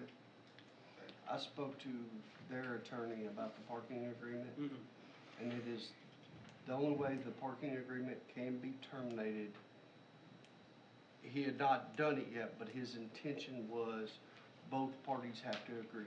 There is no time frame, is what he told me that night. And Jason or Scott, if you can refresh me, I mean, they're not gonna get a building, you know, I realize the ink hasn't even been put on the parking agreement, but they can't build this thing as is without having that finalized and turned in, correct? I'm sorry. The parking agreement, you know, if this thing does go through and jump all these hurdles tonight, Right. they can't build this thing and use this under this use without having that parking agreement or somehow account for the proper number of spaces, correct? Based on how staff recommendations of the number of parking spaces for the event center, if they don't get the shared parking, then they're not gonna be able to meet the necessary requirements for the building. So if the building is approved for expansion, you would have to accommodate that some way. And Mr. Chairman, I believe the same thing holds true if this doesn't pass and they revert back to the original agreement. Correct, yeah, they'll have to Still have to have parking. with it. Mr. Chairman, Commissioner? I'd like to make sure the record's correct in this, and Commissioner Johnson, I think you said we had a difference of 50 parking spaces? Well, I was trying to do the math in my It's head, I didn't get the 170. calculator out, I don't know. Am I wrong? I was saying that based upon what Scott responded to my question. So that we have a good record on this. What was approved was for all the parking total for the two uses was 165. Is that an accurate statement? That's what I had in my notes. And what's proposed now is 335, so that's a difference of 170 parking spaces. And that's a big difference. Well, And- if you calculate what's off-site parking right here, it's 174 spaces. What, and what We're I'm. mixing a little bit, and I think when the response So was there's with the 14 country club. And- Specific for the development, and I think the number at 335 is both of them combined, is that correct? That is correct. And That's I believe correct. where the 165 is coming from is specifically to the previously approval of the 12,000 square foot event center. I don't think it included the country club, because when you look at the country club requirements based on the square footage of that, we had 135 for that. So I don't see where that included it. So the combined, I would say that the previous approval was 165 on the event center, and this is jumped up to 200 based on the increase in the square footage of the facility. Now, I'll have to go back in the notes and we'll have to verify that information. 35 That's spaces then. correct. Commissioner? Right, so if we can approach this parking from a different standpoint, the item under discussion and that we're going to vote on is a variance request. And there's two parts to that. One has to do with the surface and the other has to do with deal with the location. Can we quantify the location with the number of parking spaces? So in other words, if the parking variances are denied, how many parking spaces will the event center have available to them? So, and this may be a question for Roy, Chair, if you don't mind me calling Roy. up. 165, I think, is the answer to your question. Well, so if Mr. Andrews? you look at the graphic that's up on the screens right now, this is the paved and green parking. And so they show 143 spots, which is more than what they had on the initial plan. And then Maumelle Country Club, roughly, it looks like they are figuring in 204. So 143 on site, which is a mixture of pervious versus impervious. That's correct. 83 paved and 60 impervious, or pervious not counting golf cart parking. May I just comment? On the letter dated January 19th, which talks about the variance, that's where it gives it the 83 spaces that you're talking about, and it does talk about 83 on impervious, 47 parking spaces on pervious for a total site parking of 130 spaces. That does not include the 12 golf cart.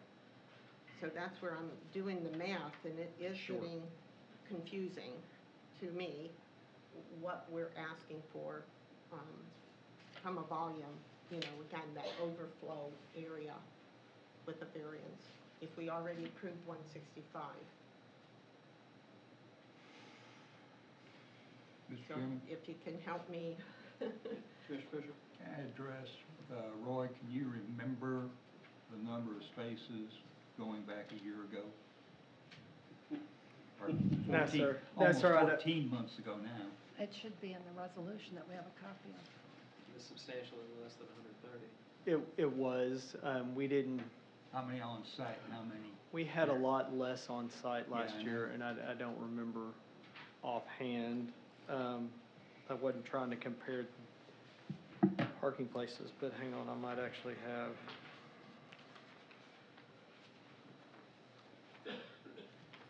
An exhibit with that, where I compared the two. And we were using a different metric, and we were talking about doing them in different locations last year, so it was different. Yeah, okay, well, never mind. What is the what's the relation between the square footage of the building and parking again, please, by code? 1 to 80. It's not the code, but you used 1 to Mr. 80, Grummer. right? Scott? I'm sorry, I'm trying to find information. I know you are. I know you're working hard. Tough night. So my question is, it's okay, I don't mind repeating it. Is that, what is the relation by code between, what's driving the square footage of property and the parking? What's the relation between the two? Or is there? There is none. I mean, Okay, I was making sure I understood that. Well, So effectively, what are we using? It's how many spaces per 100 square feet to get at the number we're chasing. that's correct, and there's nothing specific for an event center in our code. Well, I understand that, but what are we using? We used 80. Thank you. Okay, we I'm used sorry. 80 in that hybrid that we did, which was, it's classified as I believe 80 what? 80, one space per 80 square feet. Okay. And so at 16,000, that's where you get your 200. Do we know how many spaces per square feet we did last time around? So I'm looking at. Can't tell you. Yep.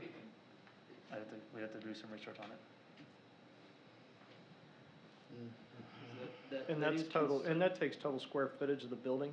So that's assuming that you've got people in the reception area, you've got people in the chapel, you've got people in the bathrooms, people in the closets.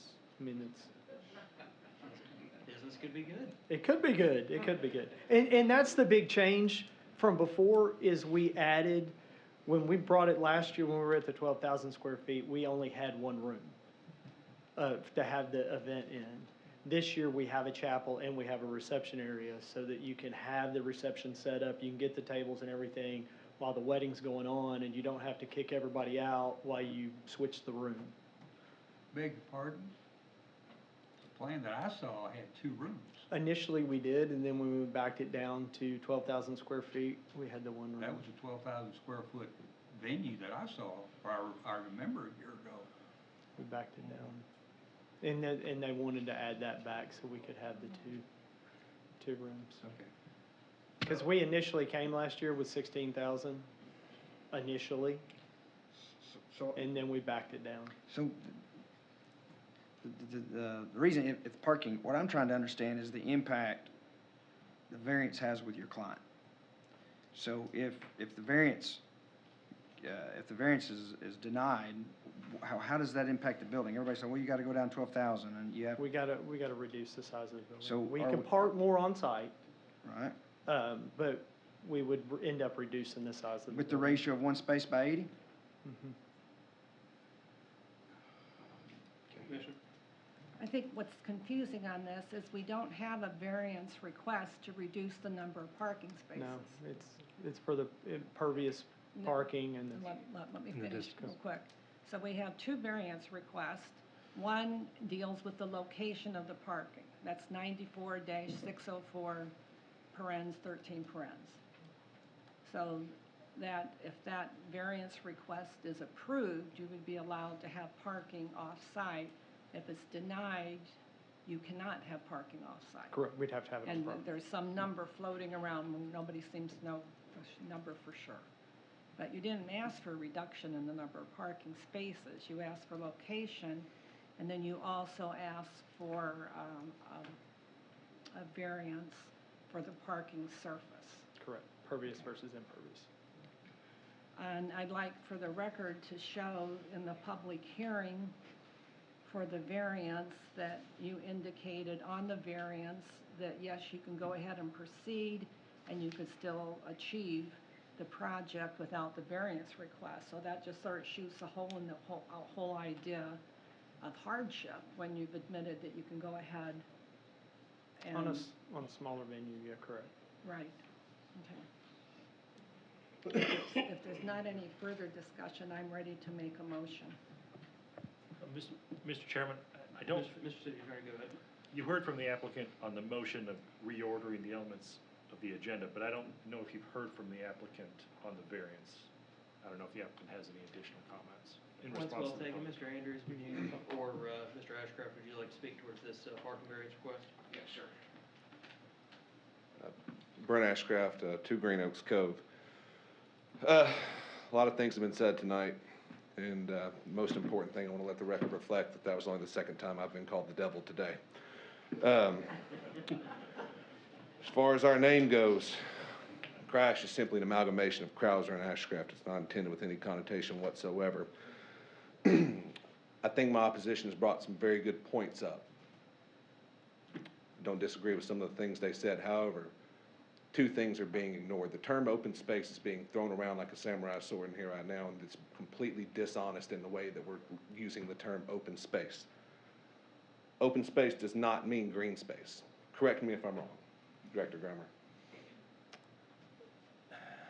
Because before I bought this property, a sewage treatment facility sat there for 45 years. Right. Open space can be used for a golf course facility, it can be used for municipal utilities, it can be used for recreational facilities, private, public, and so. So I'm correct in saying that the notion that open space means green space is incorrect. I That's just want the correct. record to reflect that that's not what that means. Secondarily, if the country club were not already functioning as a publicly available event center where weddings are hosted multiple times a year, then yes, you're correct. The middle of the Club Manor area would not be an appropriate spot for a wedding venue. But you guys, most of this commission sat in the previous fights before when Maumelle Country Club was in here raising a ruckus about the residential development. It's been stated multiple times that my partners and I are all very active members of Maumelle Country Club, and the comment that was continually thrown around in the community over and over again was that this is such a big deal for Maumelle Country Club, then why doesn't Maumelle Country Club do something about it? I'm the only one that brought an answer to that.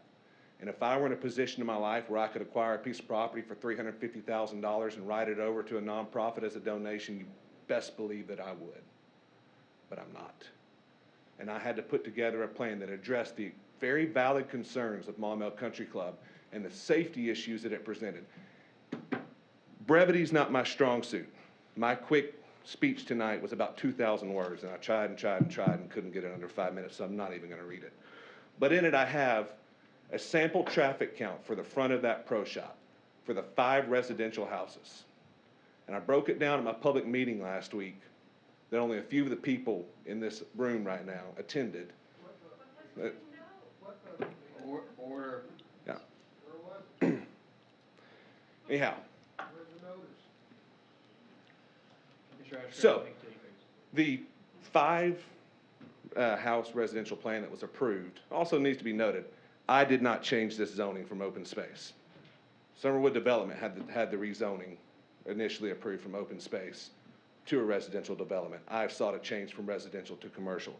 But that 5-house estate plot that was approved last year, if you go through my math, with a 2-car house, leaving the house, coming back twice a day, 4 trips past that pro shop, and the basic city services that serve a neighborhood like that create almost 11,000 traffic impressions in front of that pro shop every single year.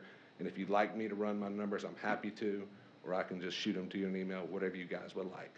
But that's 11,000 sets of headlights that were going to cross that golf course. Whether it be day or night, it was 11,000 cars. It was a strong traffic impression. For us to even meet what that 5-house development was going to bring traffic-wise, we would have to fill this event center up, I believe, over 50 times a year to even meet what that housing development was going to do before grandma comes to visit, before a family hosts a Thanksgiving, before a babysitter comes, before mom goes to the grocery store and realizes she forgot a loaf of bread and has to go back again after she's worked all day.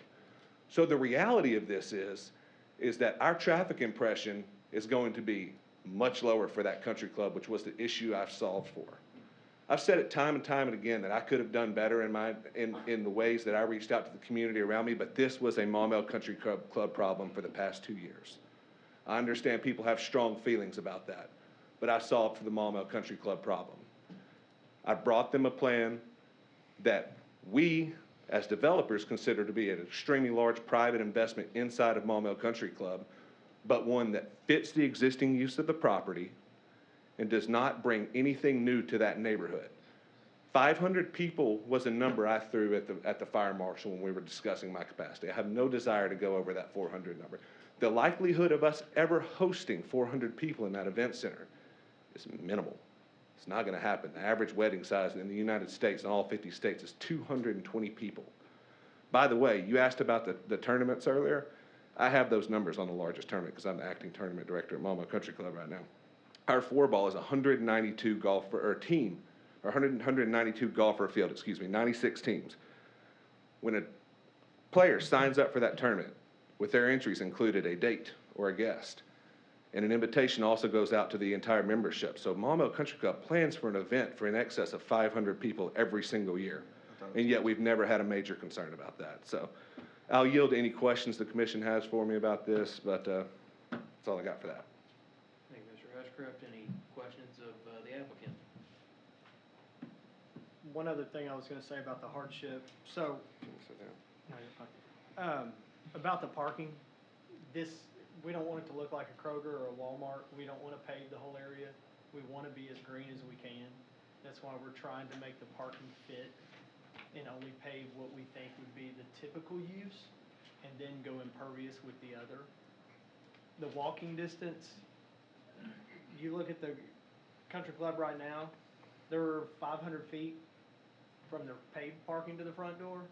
They're almost 800 from the far parking, so when they have a tournament, they're almost 800 feet. Yes, it'll be a little bit further around, but Crash Events is gonna have golf cart shuttles back and forth. I don't think it's gonna be a big inconvenience for people to park and have to walk. People are used to doing that. I think it would be better not to fill all those cars back there, but to spread them out. So I don't think it's necessarily a full hardship on them, but I think for the area, it's keeping in taste and in flavor of what we're doing, what they do today. I would like to remind the commission that, we have, within the last 12 months for sure, approved a variance to go with pervious paving surface for parking. And, this commission has routinely approved shared parking agreements to meet, minimum parking requirements. And, this isn't a comment on, the conditional use permit, the development plan. That's going to come in a moment. But, I think, an impervious surface, it's fitting with the area. It's consistent with what this commission has done before. And yes, while it would be a backdoor way to limit this use, I don't think this is the proper way to do it. I think this variance is a good variance. We have 5 other agenda items to deal with the square footage of the building. Indeed. So, we've never policed shared, as much, I don't like shared parking agreements, Mike, no more than you know. We've had sessions over that, but we've never policed them in the past. We have told them that they had to be in place, and there's maybe that's divided as well too, but we're so all over the place with this parking. I mean, we're 106, we're 200, we're 300. We don't even have good guidance. I don't even know if we're high or even if we're low, for that matter. I don't know. But to limit them and say, well, we can't move forward because we're hanging them on this parking, I just, we've got, like I say, we've got the impervious stuff we've approved before. I understand they don't like it. It seems to be limited at best. They already use it as such. It already has a functional use as such. So I'd rather deal with the 12,000 square foot and the other agenda items, such as me personally. Since we're explaining what our position is, I want to make it very clear what my position is, and that's the fact that we're not supposed to grant variances unless there's a hardship. I mean, that's the rule. There's regulations in our community, and those regulations apply to every single property unless there's something unique about that property, a hardship that it shouldn't meet. It can't meet the requirements. I understand. Excuse me, I'm I'm still speaking. Yeah, I'm sorry, Pat. Go ahead. I'm sorry.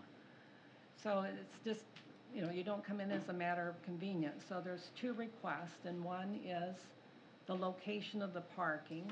So they're asking for a variance of that section, and that section says you have to be within 500 feet, so they're asking for that to be waived. And then they're asking for the impervious surface. I haven't heard anything that indicated there was a hardship, so my intention will be to vote no on it, or to ask for deferral for the simple fact that nobody can seem to come up with an answer. What impact does the passage of these, or the defeat of these variances have on the project? What's the number? So in other words, if both of these variances were declined, what does that mean to the project? How many parking spaces would you still have then? We're debating numbers back and forth. And so since they didn't ask for a reduction in a number of parking spaces, but on the characteristics, one the location and one the surface, that's the only thing that we can act on for variances. And my intent will be to vote no on both of those because there's absolutely no hardship presented at all. I think the applicant met what staff asked. There doesn't seem to be a question right now over the number of spaces being required. It's just, I think the applicant seems, and please correct me if I'm wrong, to be taken for granted that there's going to be some off-site parking required, and we may be dickering over the numbers for some time now. But fact of the matter is, the applicant is requesting off-site parking. They have a form agreement in place that could be executed at any time. Now, it is going to be required before they can move forward on this, but ultimately, yes, the variance should stand alone. The impact on the project as a whole really isn't directly relevant to what we should be considered. The hardship is a point well considered, as is what this commission has considered as a hardship in the past for purposes of potential inconsistent application of our own ordinances and rules. But that's all I have. Further discussion or motion, anyone?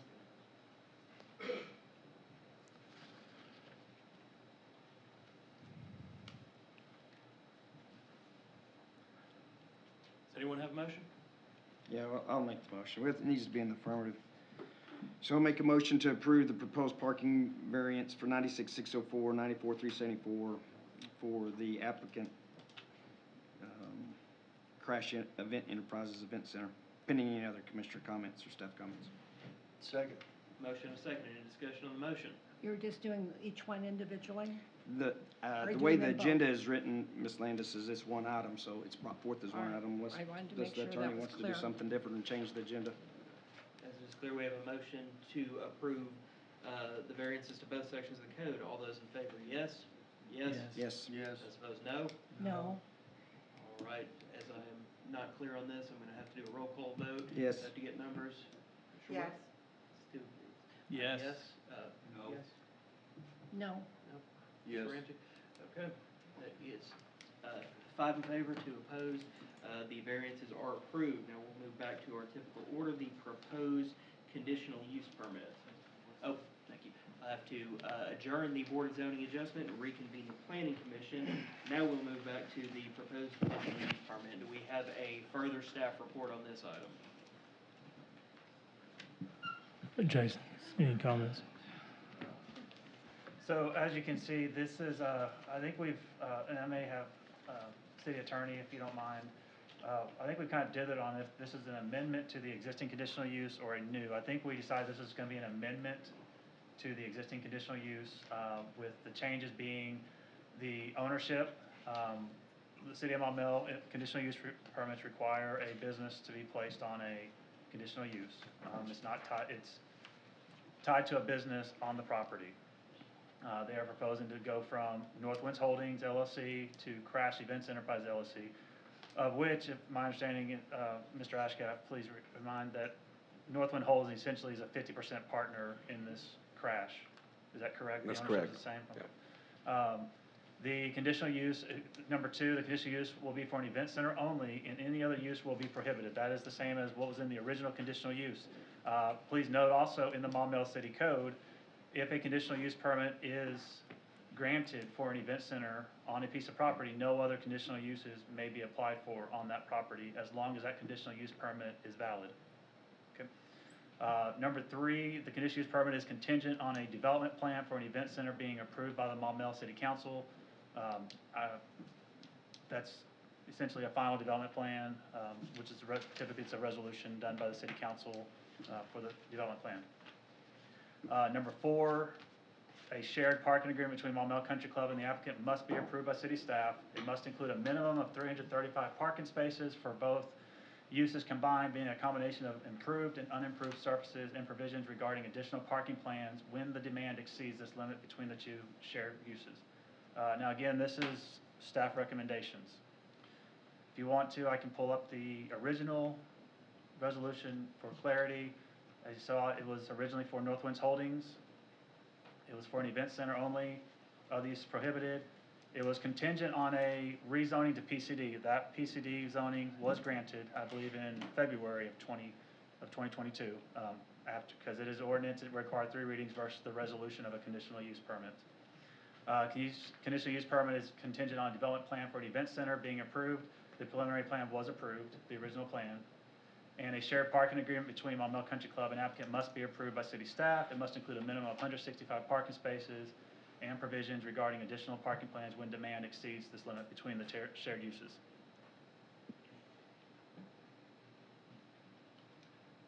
All right, Mr. Ashcraft, Mr. Andrews, anything further to add? Or the applicant? Answer any questions.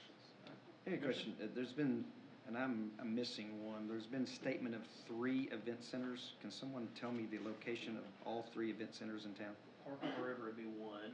Correct? Is the current Maumelle Country Club one of them? Okay, Mr. Grummer, can you tell me where the 3 event centers are in town? No, sir. Other than Park on the River, I'm only aware of that That's one. the only one that I'm aware of. All right.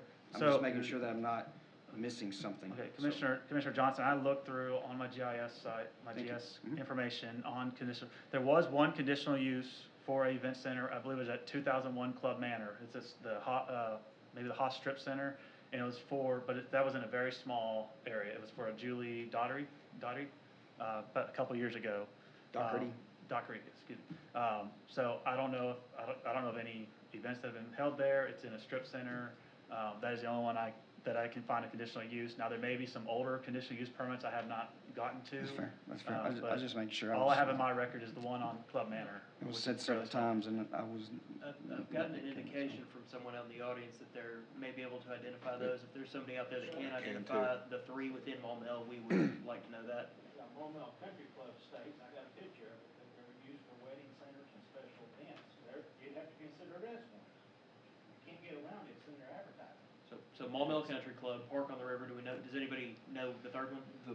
The third one is it's called Maumelle Event Center, and it is. That's in North Little Rock Hall, Is a behind the Shell, or behind Phillips between 66. Phillips and the Millennium Hall. Yeah. It's actually in North Little Rock, but they call it, Yeah, I'm aware of that. the name of it is Maumelle Event Center. A lot of people don't know where city works. Mr. Chairman, there was also a lot of, I'm not sure how the center's actually classified, but in the back and forth that's on Facebook, there was a lot of confusion about whether or not Center on the Lake was a publicly available event center, so.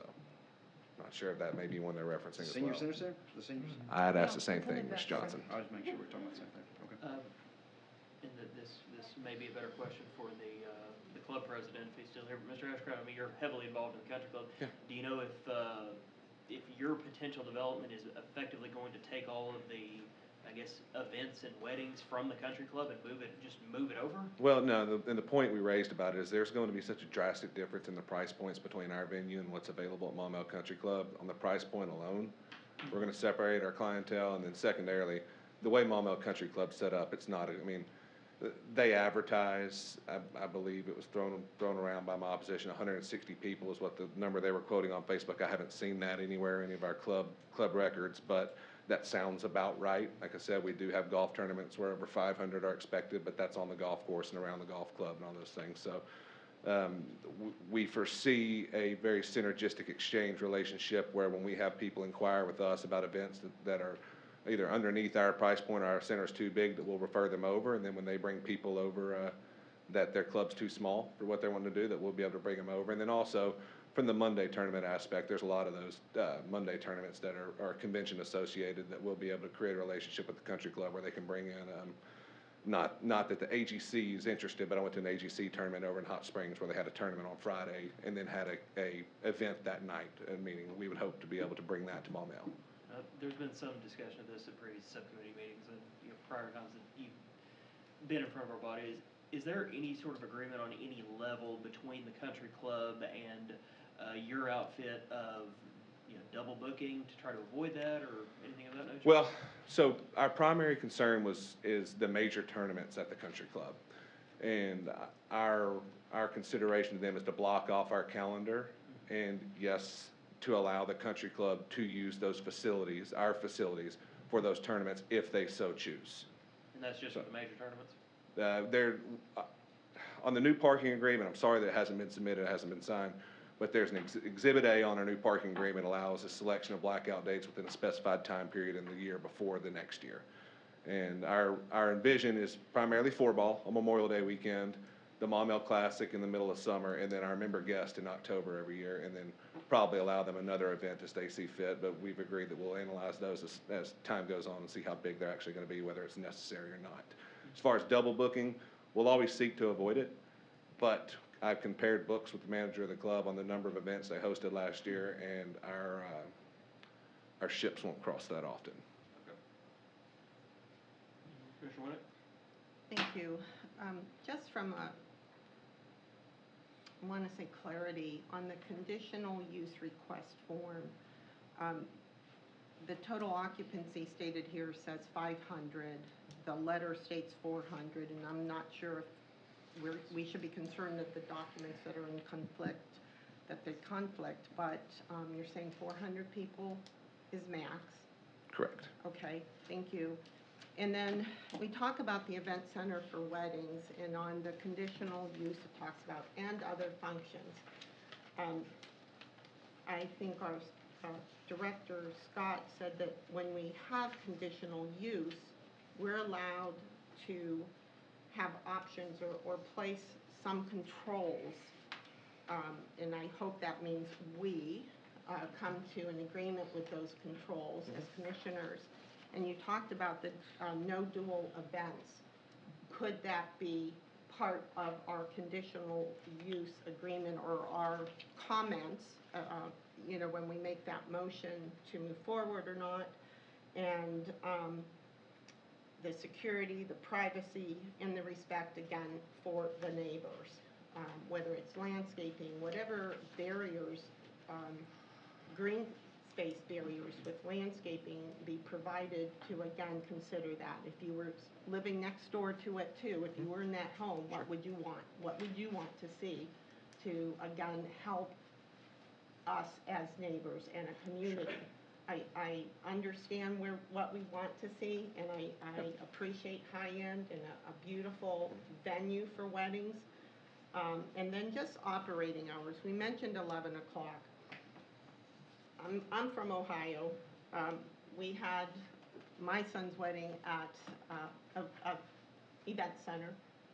It was over 10, and that was Westlake, Ohio. Very prominent event center, homes in the back. They had fencing, and I don't think you want to look at fencing, but it abutted homes, residential homes. But I know we had to, the party ended at 10. So for the operating hours, again, can that be any of the controls we want to consider? So I'm just adding comments, okay, for consideration. If you don't mind, real quick, I can jump in on that. If you look at our Muni code regarding event centers, I mean, there are pretty strict hours. I mean, it's 11 p.m. regardless, it has to be shut down, and audible is basically zero. It's pretty clear in our code that as far as noise, it's no outside sound systems, and once you hit 11 o'clock, if not 10, it is just no audible music or anything being heard outside the building. So the event center itself is cut down pretty good already in the code. Obviously now, commissioners, you are allowed to set different hours if you feel that is warranted. And that's what the conditional use is for. So, but by ordinance and code, it is 11 p.m. regardless. So that's regardless. It has to be closed down at 11 p.m. Okay, and my other last comment then. In this document, we say other functions, and again, that opens up to me anything. So with respect to what you're intending, I know your word is your word, but things can happen. So can we put any more clarity on what you will provide to the community? Yeah, sure, and just starting from the top of what you were talking about, privacy fencing and shielding from the neighbors. Dr. Zweifler tried to get at it earlier, but unfortunately, like me, brevity isn't his gift. And we sat down, we've had several conversations about, he lives, if you're looking off the back of the property, on 10T condo, so it'd be looking out of the back to our left. And he just asked if we would be willing to do something to shield his view of us. And absolutely, you know, we are working on getting, I've got partners that have to make a deal with him on this. I can't speak, but the conversations I've had with Dr. Zweifler personally, we're 100% willing to put in shielding fencing or fencing while landscaping can grow, whatever that is. We're absolutely on board with that. I mean, he brought that concern to us, sat down at the table, we had a discussion about it. That's a very easy fix to us. As far as the rest of the property goes, I try to choose my words carefully, but I didn't have this idea for the view of the construction around the golf course. This is all centered around the view over the back nine, out to the river, over the peninsula, and into the channel. So as long as we preserve our view of that, we're fine doing whatever we need to around the edges of the property to shield both view, lights, noise, whatever that is. And then with regards to your covenants, as you said about the one that the event center that you had your family's wedding at, it's industry standard to see. I used the term last call, and I'm afraid that would ring bells that we're, you know, but the final call is typically given at, my wife Lindsay quoted better than that, but usually 9 or 9:30, and then everyone's out within 30 minutes. You know, that's just when the dinner bell rings, it's time to get out. And we're fine with coming to agreement with the city. As far as the types of events we can go, it was stated in this hall back in November, you know, where one of the commissioners was from, that there were taxidermy expos and things like that going. We're not set up for that. We're set up to be a wedding venue. Look at the floor plans. I mean, it says bride's room, bride's portico, groom's room. It's clearly designed to be a wedding venue. So I'm fine limiting the type of events we have because I don't want to have fairs and expos and things like that. Again, we're not set up for it. I don't want to have publicly attended concerts. What I wouldn't want to do is create a language where we're not allowed for a wedding party to hire a band inside of the facility. But absolutely, we're willing to sit down and work that out with the city. Thank you, you've Sure. answered my question. Mr. Ashford, how much of the, I guess we'd call it tree border around the old treatment plant is going to remain after your construction? I mean, I know you're wanting to open up the river view, but what about, Well, as far as the rest of it? So the right around our border, the vast majority, virtually all of it, was wrapped up in that chain link fence. And so we tore the chain link fence. It was all it's gone. The country club side of that property, it's talked to the country club about that. But we would like to open up our view as much as possible. And Mr. Chair, I know when we get down to the landscape item, you can make conditions on the landscape to add anything that you feel you need to. We're fine to do whatever as long as we preserve our view out over the golf course. Mr. Grummer, are you aware of any additional conditions that was put on the city-operated facility event center, such as shutting out at 10, or would we require any additional constraints? Are you aware of any? Previously? Mhm. No, sir. Yeah. Thank you. Further discussion from the commission?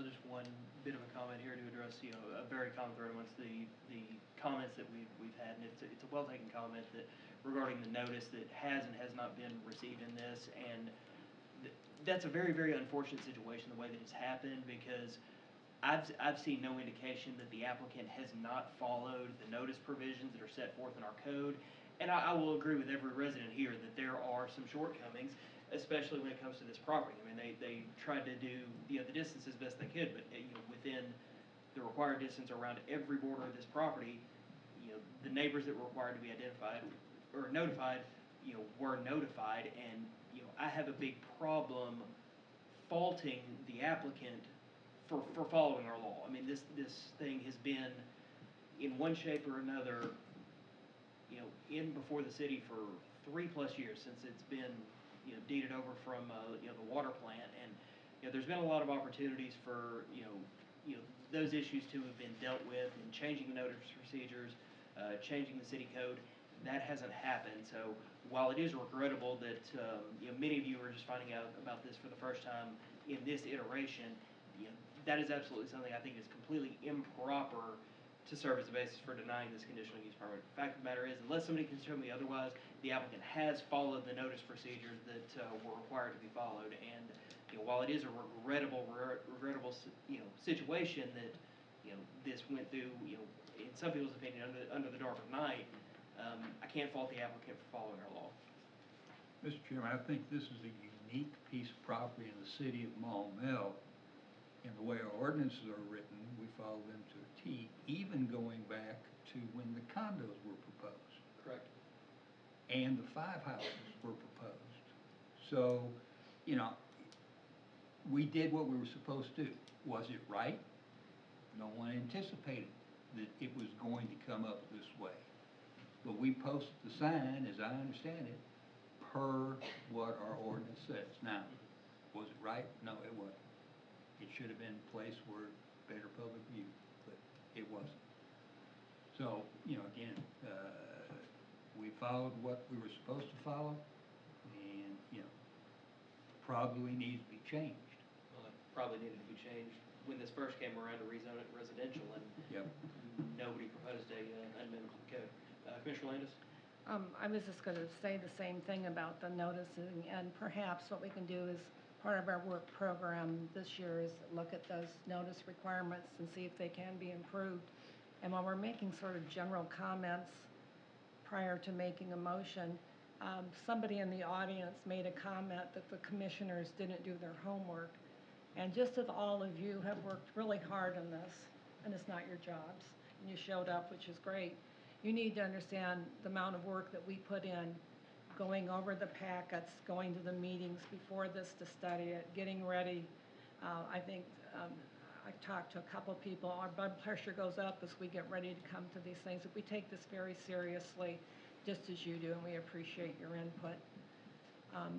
Changing topics, since we're going to have a motion, I'd like to explain why I'm going to vote no on that. And when you look at the Planning Commission considerations under 94-9819, items 1, 2, and 6, I don't think this project, the expansion of the expansion meets these, and so for that reason, I'll be voting no. Further discussion, or does anyone have a motion? This is amendment to the PCD, am I misunderstanding, we're voting from 12,000 to 16,000 on? Yes, No, this this is is the the conditional use permit, yes. So you're not voting on the increase of the square footage on this. You're voting on an amendment to the conditional use, which changes the parameters of the conditional use. And those parameters, as Jason lined out, is ownership change. Yes. And what was that? Yeah, the parking. Okay. So the square footage will still be voted on upon, and it's a recommendation to the city council for the expansion, which will be the development plan. Okay, I was just making sure I was voting on the correct item. So, trying to And- keep the ball in the court that we're dealing with. Right. And I guess for clarification, before you make your motion, if there are any commissioner comments that you wish to be included in the conditions, you need to make sure that those are stated. Otherwise, you're voting on as is recommended.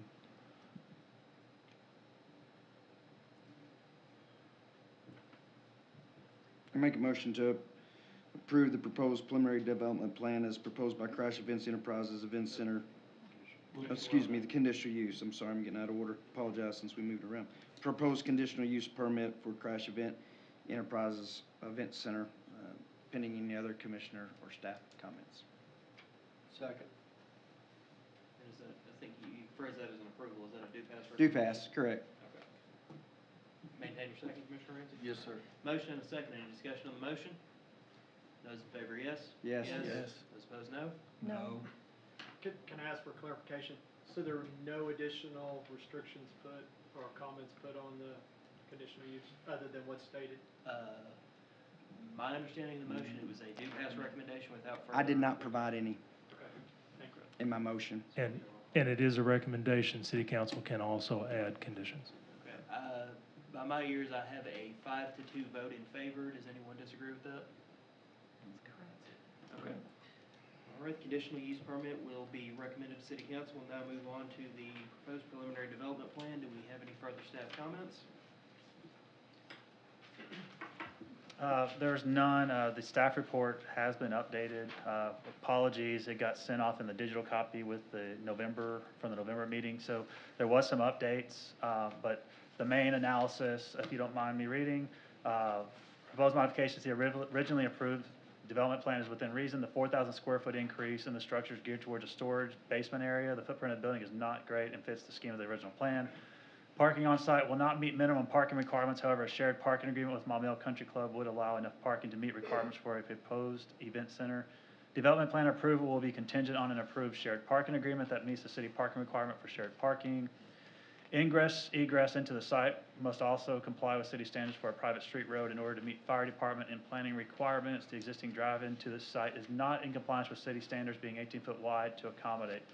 So with that said on the analysis, I believe Commissioner Landis has asked about the roadway going in and access easements.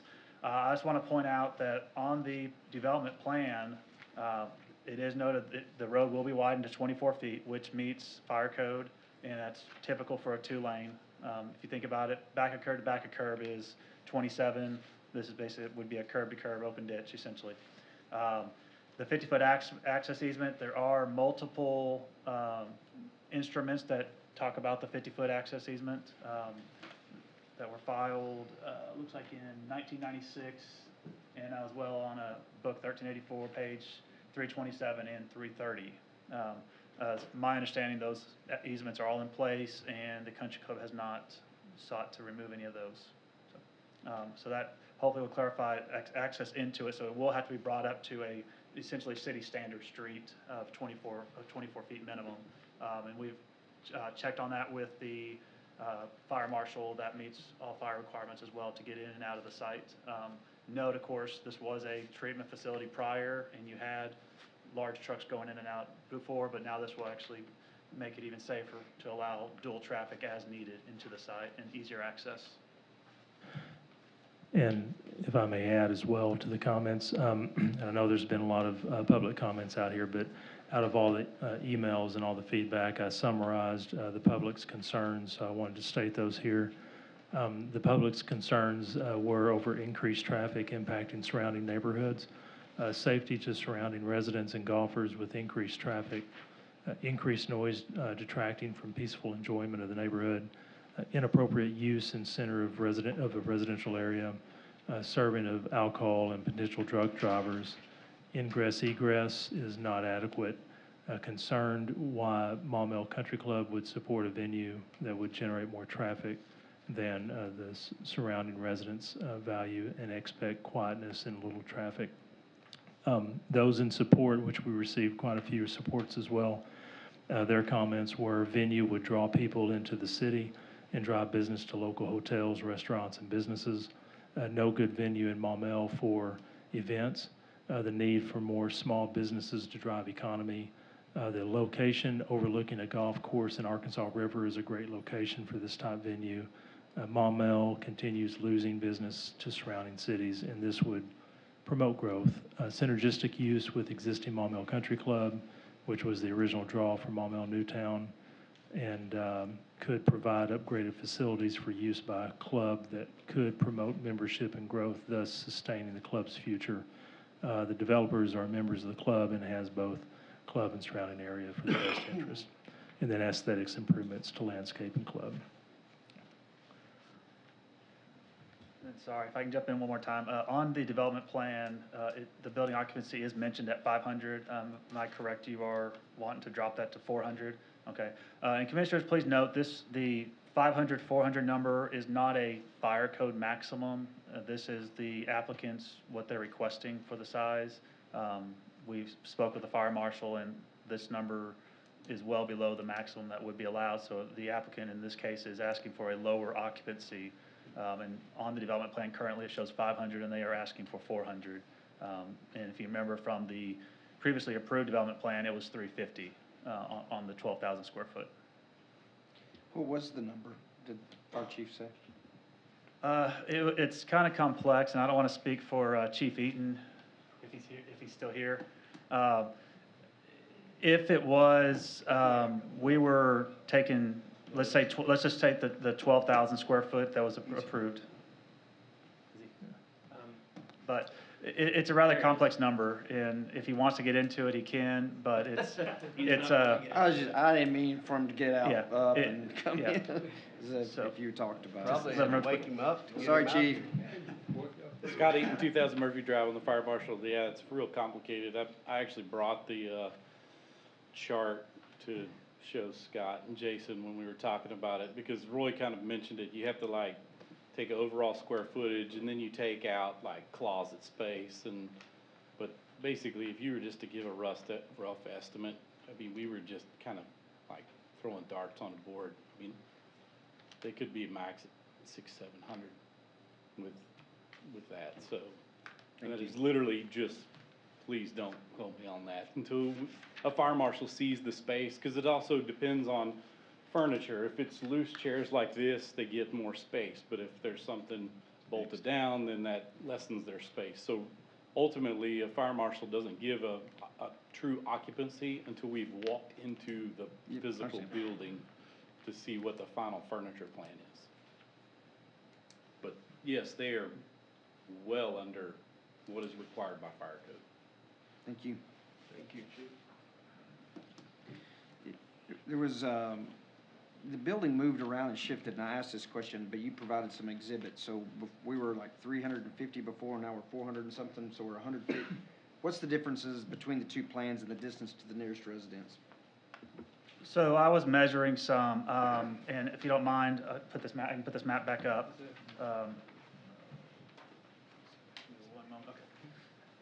So this also hopefully will answer some of the notification questions. What you see on here, the two circles, one is 200 feet and one is 300 feet. So as you can tell down here, coming down to 10th T circle, it's just past 300 feet. So if I come down here and go to the property line, it is roughly 330 feet. Now that is property line to property line, and that is what code requires. So what I'm going to show here is, let me see. Commissioner Johnson, Yep. Well, I want him to work from a different exhibit. From building to building? I want to see the exhibit that had the overlay of the building Right here? and the water treatment plant. Okay, okay, so here's just real quick on this is the actual building, just geo-referenced in, and you can see from here to this, it is about 445 feet. That is to the corner of, I believe it's number 8, 10T Circle. And that would be the closest residence from the actual building to building. What I can show here, if you don't mind me, okay, I think this is more what you're looking at, Yeah, there's a building there in the corner, it's closer, right? right here? Yes. Yes, well, yes, let's see, so there, it's about 370.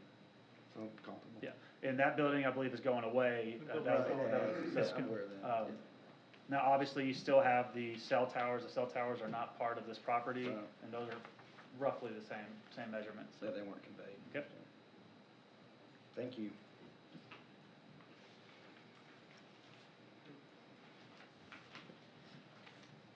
Roy, when y'all increase the square footage,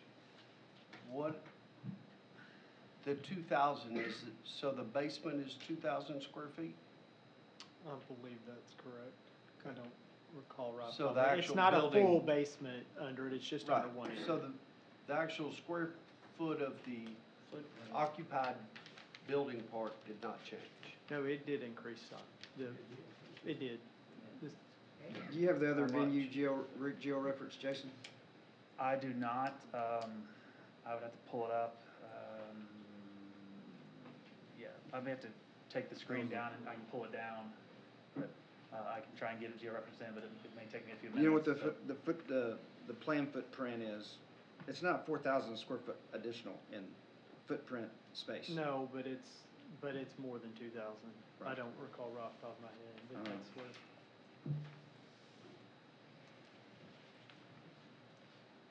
And I believe they shifted the build, the original building was more towards the center of the parcel. it's back. And they've shifted up on top of the hill, I believe.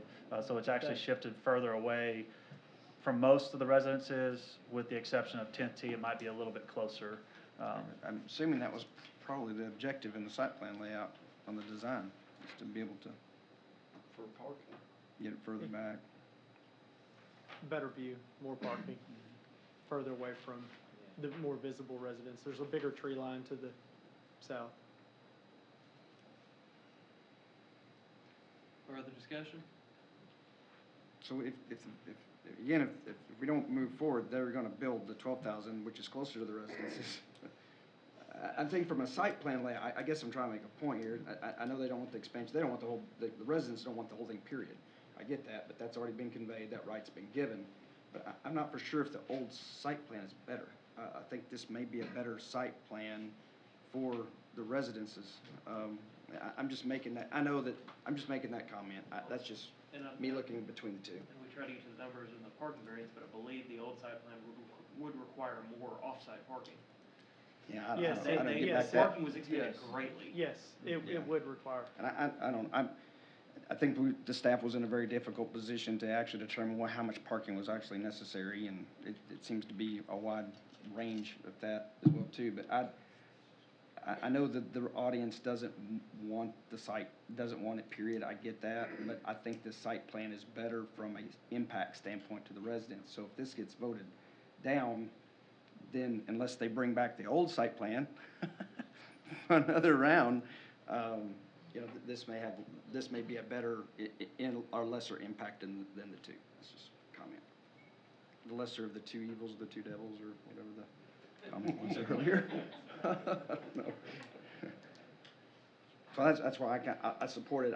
I know that it is more space. I get that. Maybe it is a little bit more traffic, which is somewhat debatable. But I think the site plan is a little bit better than the old one. regarding the impact. Further discussion? I will entertain a motion. It's somebody else's turn. Is this a do pass? Yes. I'll make a do pass to the city council for the preliminary development plan for Crush Event Center, pending any commissioner or staff comments. Second. Motion and a second. Any discussion on the motion? Those in favor, yes? Yes. Those opposed, no? No. All right. I hear a 5-2 vote. Does anyone disagree? No, sir. All right. The preliminary development plan will be recommended based on a 5-2 vote. We've already handled the parking variance. We will now move on to the preliminary plat revision. Do we have any further staff comments? No further comments on the plat. The plat itself has not changed. The boundaries have not changed. So it is essentially the same as what was approved prior. I think it's just here kind of as a, just point of order to continue with it. Mr. Andrews, has anything changed on the plat at all from the previous one, other than the venue name? names. Okay, the name has changed on the plat, so that would be the one change. But normally that could have been handled at staff level, correct? Well, it's above 3 acres. So, above 3 acres, and it also being a PCD, for the plat, it would just go ahead and require. Right. Any discussion from the commission? I will entertain a motion. I'll attempt to do this correctly. Propose a motion for due pass on the preliminary plat revision for Crash Events Enterprise Event Center. And again, That would be pending. an approval. It's an approval. It stays here with It stays with So us. what am I doing? Sorry. Approving it this I'm time, instead of do approving. pass. Maybe you ought to do that. No, you're doing fine. You're doing a great All right, job. You're all doing right. fine. Make a recommendation for approval of the preliminary plat revision for Crash Events Enterprises Event Center, and again, to include any comments, commissioner comments, staff. Second? I have a motion and a second to approve the preliminary plat revision. Any discussion on the motion? Those in favor, yes? Yes. Those opposed, no? No. All right, I hear a vote of 6 to 1. Is that correct? All right. Preliminary plat revision passes. We'll move on to the proposed landscape plan. Staff comments, please. Okay, obviously, you've seen this plan before. Now, I guess this is gonna be something that we're addressing staff comments is gonna come in afterwards.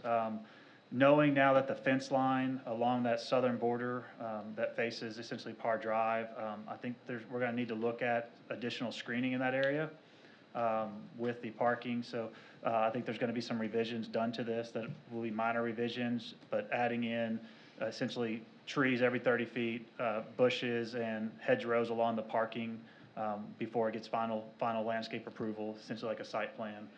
So this is the additional comments addressed, since we didn't realize, if you look at the plan right now, it says existing tree canopy. That tree canopy is essentially gone with the removal of that fence, which it was a chain link fence, so that's a plus in it, but it will require some additional landscaping in that area, to make up for the trees and brush that was kind of it was a good natural screen at the time.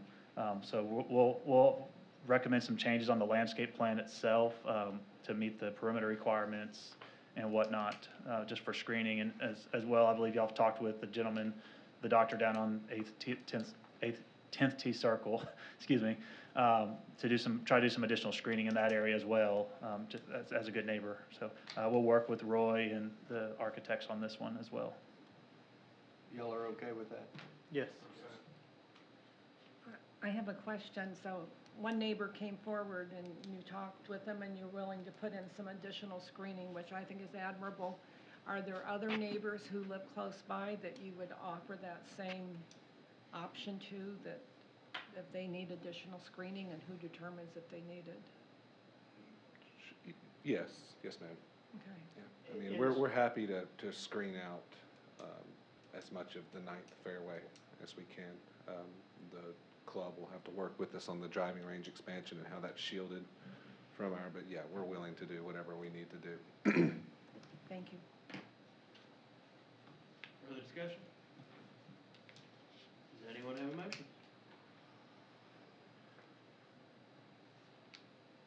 I'll make a motion to approve the proposed landscape plan for Crush Enterprise Event Center. Second. A motion and a second, any discussion? Those in favor, yes? Yes. Yes? Yes. Those opposed, no? No. A vote of 6 to 1 is approved. All right, moving on to the proposed commercial building design. Staff report, please. Okay, this, essentially, if I understand correctly, you can see the elevation changes. The main change, of course, is on the west side, I believe it is, roughly northwest side, excuse me, with, where they're gonna have the bottom area for storage. The materials are all the same. This appears to be all primary materials, from what was approved previously. The architecture itself does not appear to have changed. I believe the height may have increased a little bit on it, but otherwise the materials and the just look of the building has not changed from the previous approval. Is that height from the drop now that it's on the hillside? Or is the actual height at the cupolas?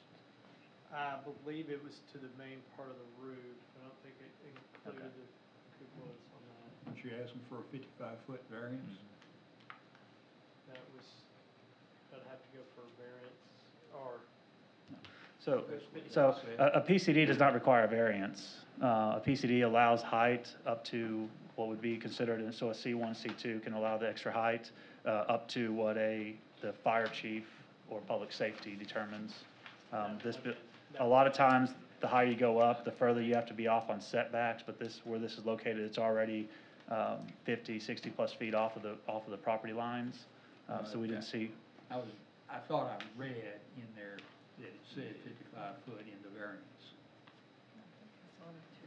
So, but, you know, that's incorrect? It's in the letter, the revised development plan. that was, yeah, for the height of it. I But saw it it wasn't. there. So they're seeking they're seeking a maximum building height of 55, so they weren't seeking a variance, they're just saying they're seeking for the height of 55 feet on their building. They're stating the height, not requesting. They're stating the height, they're not requesting a variance.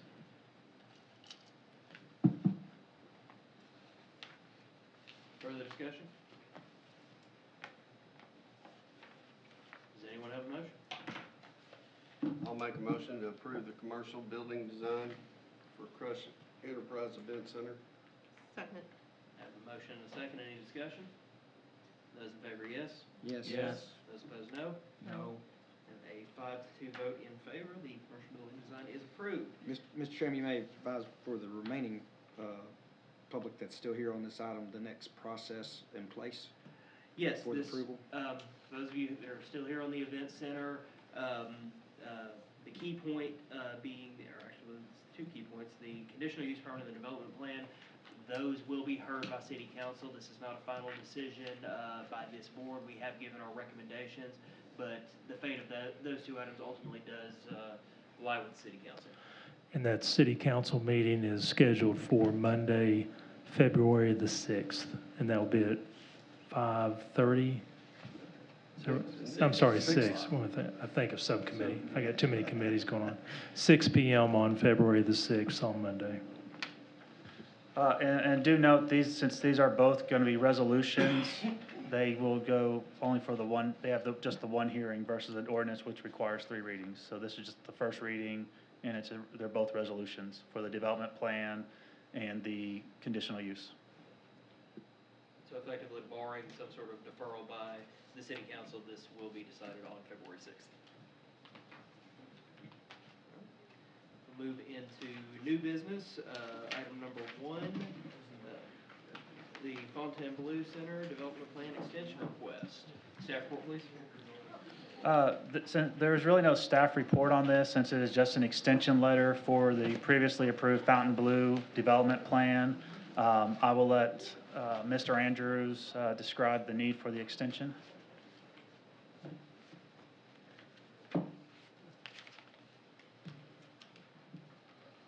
I'm sorry, Fontainebleau, Roy Andrews, 3 Monarch Drive. This is, nothing has changed on this. This is just a renewal from what was presented before. The sale was, there was a sale pending when we initially brought this before, but since then, the sale has moved on, and he wishes to keep it active. And I'll clarify as far as the extensions go, if I remember correctly, this had originally run out, and then you came back and you got it reapproved. Correct. As a PRD, which was approved, so they're allowed 2 one-year extensions, and this would be their first one-year extension. Any questions of the applicant's representative? Any discussion? Commissioner? Yes, I'll be voting no on this because I think there's been material changes in the development pattern in that area with the Isabel Court project. And I think that if the project would come in now for approval, we would look at it differently and have a different consideration with that. Thank you, Commissioner. Further discussion? We put out public comment for this, right?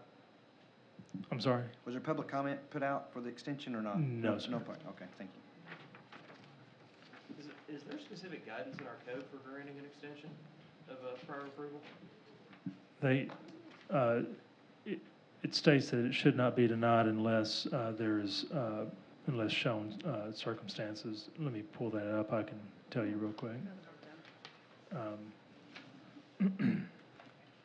It isn't, I know things appear to have changed, but the developer that's doing the Isabel Court is in favor of this project because it does benefit him in that development, and we think that this commercial development still benefits the country club and that development as well as the area.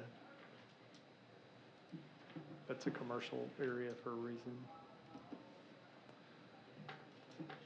Mr. Chairman, I make a motion to approve the request for extension for Fontainebleau Center development.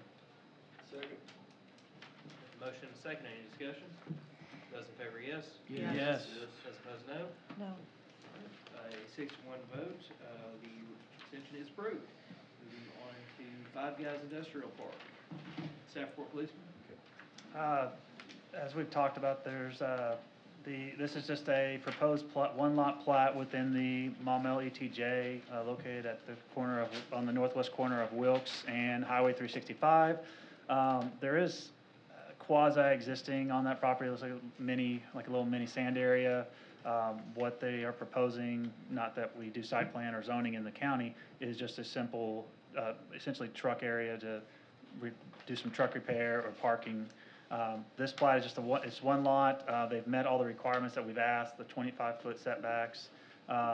If you remember correctly, the one change from the previous submission, or that was in the previous packet, was the plat was not showing a 10-foot utility easement around the frontages.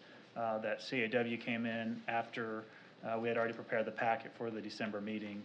So that is the only carryover. All comments, you can see what they'll have to address with the utilities and any county comments they need to address if they haven't already. So that is all. We have no other comments. Discussion by the commission? Anyone have a motion? I'd like to make a motion for approval contingent upon meeting all staff, city engineering, and planning commission comments for Five Guys Industrial Park. Second. Motion and second. Any discussion? Those in favor, yes? Yes. Those opposed, no? 7-0 vote, that passes. Moving on to item number 3, Ascent Development Annexation Package. We've got 3 items here. Let's start with proposed annexation. Staff report, please. Okay, yes, this is a proposed annexation of roughly 46 acres. This area is located north of White Oak Crossing and just to the west of Short Marche Road.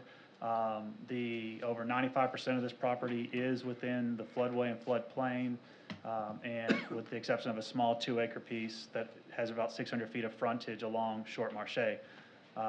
The applicant has filed a petition with the county, and we got word, I believe yesterday, that the county finally has passed it through to set a public hearing. Our recommendation is to go ahead and have the annexation keep pushing forward. And there will be, I believe, a hearing within the next 30 days with the county judge for release of the property. That should it be approved tonight and go to city council, that would roughly put it right there with the third reading at city council. But they did, the petitions were filed, that we've had, as you can see, we've had all the coordination letters with the state. There was, just appears to be have been a slight snafu in the judge's office that postponed it being filed for record and a public hearing set. I'll let the applicants let us know if a public hearing has actually been set. I know you do need to advertise for 3 weeks prior to the meeting.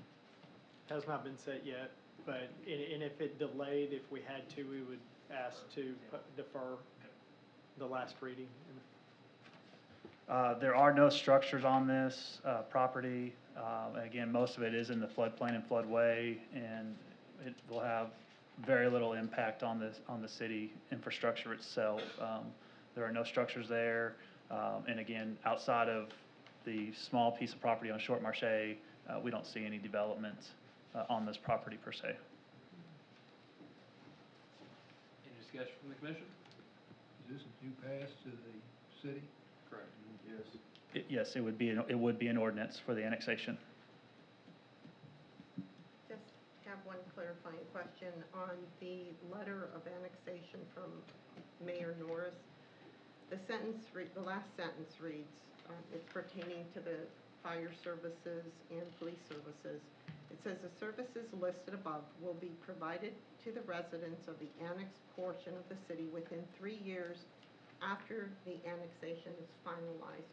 Is that a typical time frame of 3 years? Okay. Yes, having worked a lot of annexations, that is typical. In fact, some cities even go 5 years. It all depends on, some of it's negotiation between the applicants. In this case, once it is annexed in, essentially they will already have fire and police protection. Now, you know, it'd be responses in this case because there's no structures there. But that is typical wording for most annexations that come in. Thank you. Further discussion or questions? Does anyone have a motion? I'm trying to figure out how to phrase it. Mr. Chairman, I make a recommendation to pass to the city council for the proposed annexation of the Senate Development Annexation Package, subject to Planning Commission, staff, and county. Second. Very good. Motion and second, any discussion? Those in favor, yes? Yes. Those opposed, no. All right, passes by 7-0. Moving on to the proposed amendment to the master land use plan. Staff report, please. Okay, so the master land use plan, this is what would assign the land use for the property. As you can see, again, the track 2 is all open space. I kind of delineated a little bit here. It's floodplain versus floodway. That's really not accountable on this one.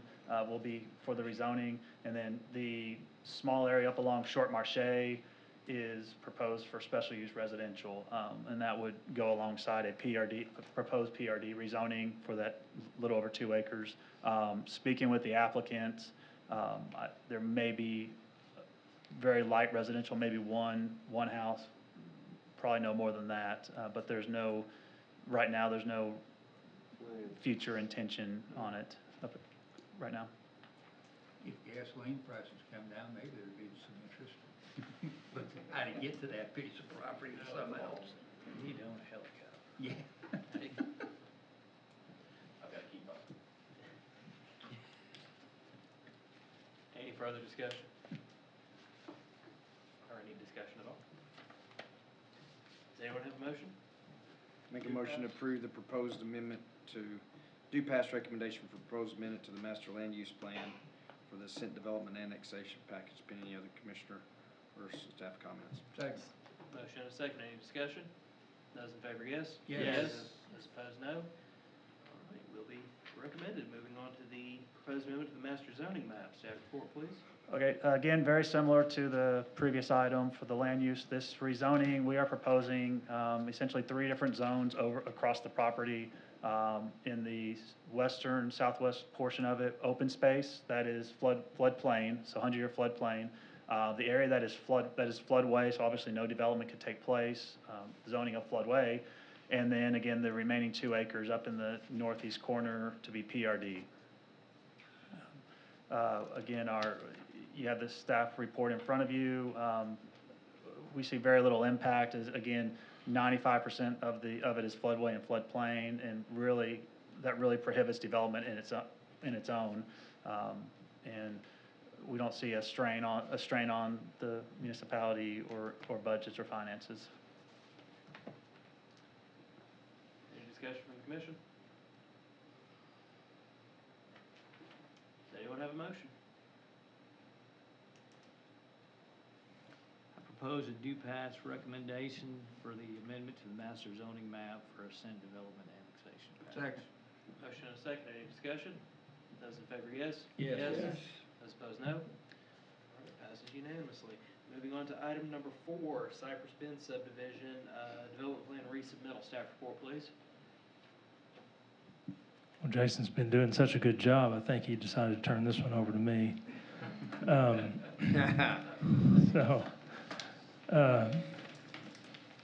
This item has been, this item was previously approved as a development plan, and I think the commissioners are very familiar with it. This project, Cypress Bend, which is located out on White Oak Crossing, was approved for 2 phases. And the first phase was ready for final platting. We went through the process for final platting, and we met with the developer. And I will say that the city was very impressed with the builder and the way that they're moving forward. But at that meeting, they had proposed smaller square foot houses than what was discussed and approved during the approval of this subdivision. The bill of assurance and what was approved through the Planning Commission was a minimum square footage of 1,500 square feet. And they were wanting less than that.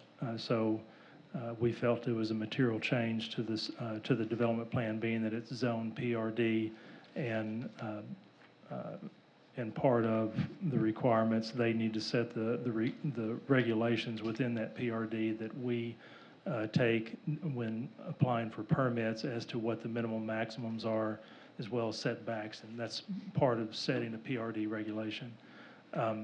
So there you go. Jason's pulling get mine up. So I'll just get into staff comments on this.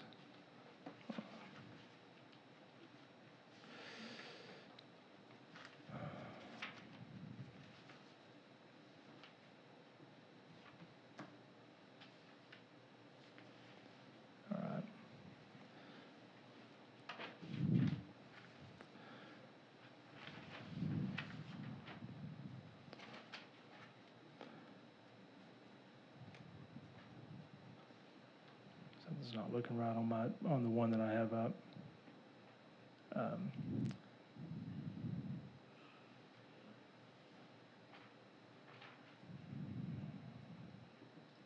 All right. So in my comments, I took what was previously approved and I modified and added some items in modification to the previous approval. So I'll just kind of go through them. It's under the city planning comments on the staff report that was provided to you. In addition, the following system of dwelling size reduction will be required to buffer abutting subdivisions. Now, I'm discussing staff requirements or recommendations from the last meeting.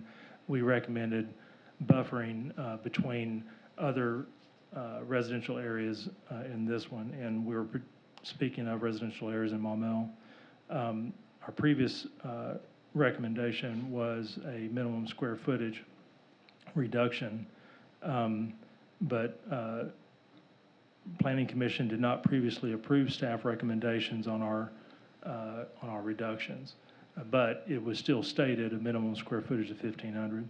So based on the arguments from the applicant that housing stock built to the south of Kiln Drive have impacted potential marketability of homes for this subdivision, staff is willing to concede to a lower square foot minimum than previously recommended in exchange for an increase in quality of materials used for exterior veneer due to the location along the primary entryway of White Oak Crossing into Maumelle, and to minimize potential impacts to property values and marketability to the adjacent properties located on Timberland Trail.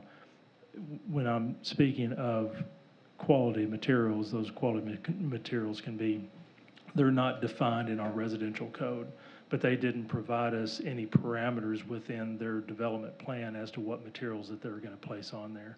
So unless we tell them what is required, or we give them, which is what they're asking, they do not want any restrictions on material. They could put on the homes whatever they want. It could be all brick, it could be a portion of brick and vinyl. And I'll state that the developer or the builder in that area has been doing a mixture of brick and vinyl and other materials.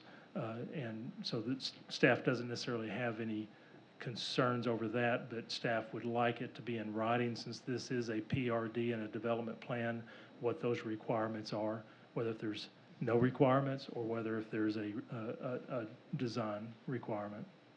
So staff recommendations is staff recommends a note be added to the development plan requiring a minimum of 1,325 square feet for phase 1 and 1,000 square feet for phase 2. Now that's down from what our previous recommendation the last time was 1,850, but the Planning Commission approved 1,500. So staff's recommendation is going from 1,850 to 1,350. So y'all understand that. A requirement of 100% brick veneer on all sides for phase 1, with any requested alternatives to be approved by the planning director. And then number 3, a requirement of 50% minimum brick veneer all sides for phase 2, with no restrictions for the remaining 50%, and any requested alternatives to be approved by the planning director. Now, I'm not saying that brick is the only quality material to have to be 100%, but they didn't provide me any guidance as to what they were willing to do quality-wise, so I just put 100% on the first phase. If Planning Commission wishes, you can kick out staff recommendations, you can, however you want to do that, but those are my recommendations. But I also put in there that alternatives to be approved by the planning director, so they can come with other alternative materials, and I can approve those as quality materials. That's the first staff recommendation. The second one, a development plan must be submitted which indicates the minimum required heated, cooled living space of the residential subdivision and all abutting subdivisions, along with any proposed undisturbed buffer areas. This plan is submitted to the Planning Commission for review and approval during the preliminary planning process and may be included as part of the preliminary plat. So staff comment number 2, a general note should be added to the development plan referring to the bill of assurance number filed for record and state the minimum square footages allowed for each phase per staff comment number 1. That should be on the development plan. Because that, again, is a regulating plan, no different than the setback. In our zoning code for R1 sets minimum square footages, so that's what we're asking here. Number 2, as a guide, a reduction in the minimum square footage allowed in a subdivision may be achieved by any combination of the following methods, up to a maximum of 23%. Now, I went through that in my previous, in the previous approval on what those reductions were. I changed some of that. So if you look at staff comment number 3, minimum square footage for phase 1 should be no less than, and I crossed out what was previously there and put 1,350, and then, or as approved by Planning Commission. So if you feel that it is more appropriate to have, I believe the applicant was asking for 1,000, and the applicant's representative can clarify that if they need to after my comments. If you feel that's justifiable, then that's, staff comments can apply to that. And then section 94-454, My comments on that section didn't change from the previous, just dealing with homeowner association must be legally established before building permits are granted. And then membership and fees must be mandatory for each home buyer and successive buyer. Now, there was a material change, in my opinion, in the bill of assurance that happened after the approval. The city is not necessarily opposed to it, but I want to make sure that the Planning Commission and City Council is very aware of that change, and that is, in the bill of assurance that was written up, that was modified, that if a POA is not stood up within the first 3 months after the completion of the development, then the city has the right to take over the open space in the subdivision. That means the city would take over management responsibilities of cutting the grass and maintaining those open spaces. That wasn't part of the original agreement that came through on the development plan. What was discussed, and from what I recall in information, is that the intent was to stand up an improvement district that would take those out of their taxes. That wasn't placed in the BOA.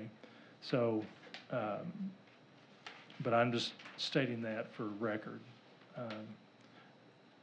The prior city attorney had reviewed all that, and she liked the idea because we do have a lot of subdivisions in the city whose green spaces and open spaces are not maintained at all, and nobody knows who the ownership is. I have a question on that. So Yes, if the city takes over that responsibility, how will they get reimbursed, or will there be some sort of fee? It would turn into public space, which means anybody can use it like park space. So we would take care of the cost. There would be no reimbursement that I'm aware of.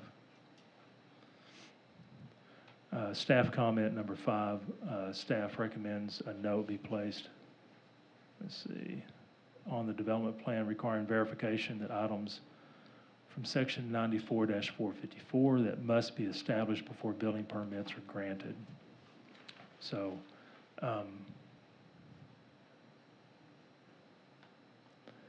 number 94-449, screening and landscaping in order to enhance the integrity and the attractiveness of the project. Staff comments, a landscaping plan approved by staff showing perimeter treatments with irrigation. None of that changed from the last meeting. What changed in section 94-449, staff comments, details for recreational facilities and open space should be provided as a note with the plan and state on the development plan when the facilities will be installed or indicate that no park facilities to be provided. Just clarification on the development plan for us down the road as it develops out, whether or not because there's been multiple conversations in previous meetings that there would be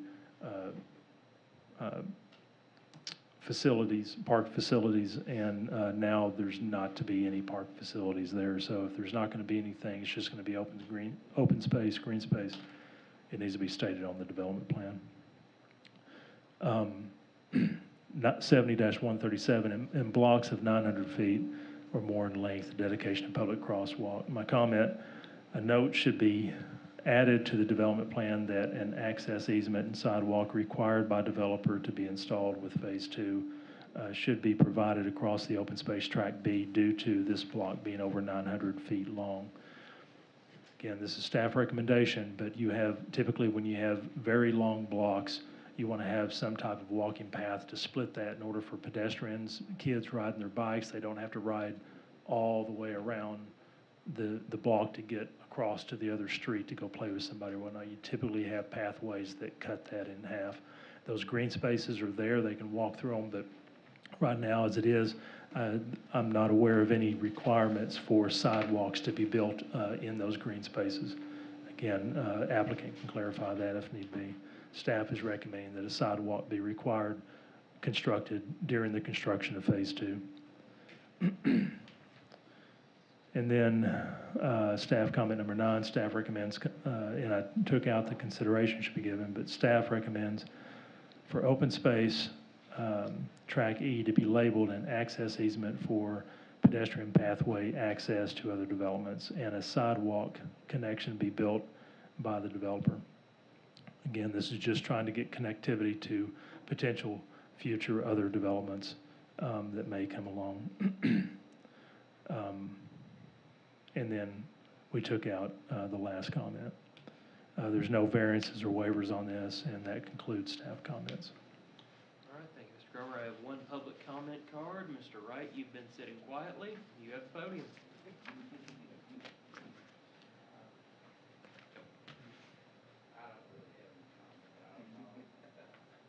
Color me shocked. You didn't actually say that, did you?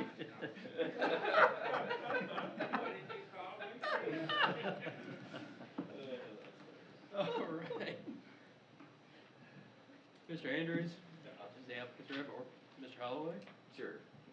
Eric Holloway, 116 Timberland Trail. I'm also shocked, so I'm a little stunned. I might be hard to get my words out. Number one, I want to say that it's really been a lot of back and forth on this for the last couple of years, and really staff and I have, there's been a lot of fights, and there's also been a lot of agreement, and I think mostly it's been agreement. So a lot of what is on the staff report, we're perfectly happy with. The additional landscaping, the ties to the other neighborhoods, the mid-block sidewalk, I think is fine. I think our only issue comes down to the material requirement and the square foot requirement. City code is, for R1, is 1,000 square foot minimum. There is no restriction on building material. In my neighborhood, which is right across the street, which I think we're doing the 100% brick for, there are very few houses that are 100% brick. My house is about 40% vinyl. So I just don't like the idea of the restriction. I think that's going down I don't understand. We just did the Stone Canyon development where we just called it out as 100% quality material, which was basically what R1 is. It's just whatever the city of Maumelle allows by code. So that's what we are seeking with this approval. Also, with respect to the park, the last time we came through, we had already removed their park, so you did approve it with the park removed. And I'll just answer questions. I didn't follow that.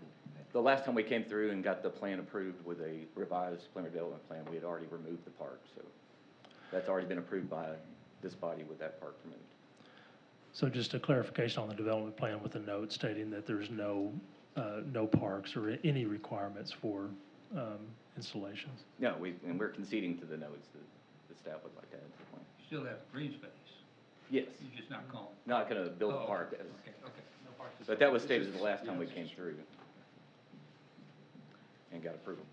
So Eric, you're asking us to, or I don't know what you're asking us for. You stated what you don't like, but what are you asking?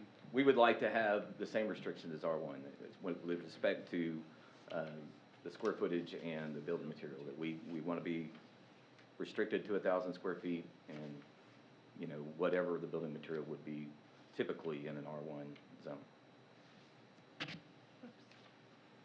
I have a question for the director. Do we have a definition of quality materials? Who decides that? There is no definition. The PRD and the development plan decides that, but it's not in there. So there's no, with no definition for staff, you can put up an entire 100% vinyl home if you want to, according to R1 standards. This isn't R1, it's PRD. So you have the choice of setting those. City Council has the choice of approving those or denying them. Mr. Grover, is your basis for wanting, as you kind of call it a placeholder, 100% brick, is that for conformity with the National Trail Estate subdivision, more or less across White Oak Crossing?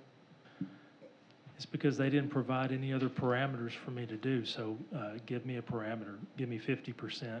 Mine is because across the street is a higher end development, which is with Maumelle. It's inside Maumelle. Now, there are other developments behind this that is in North Little Rock.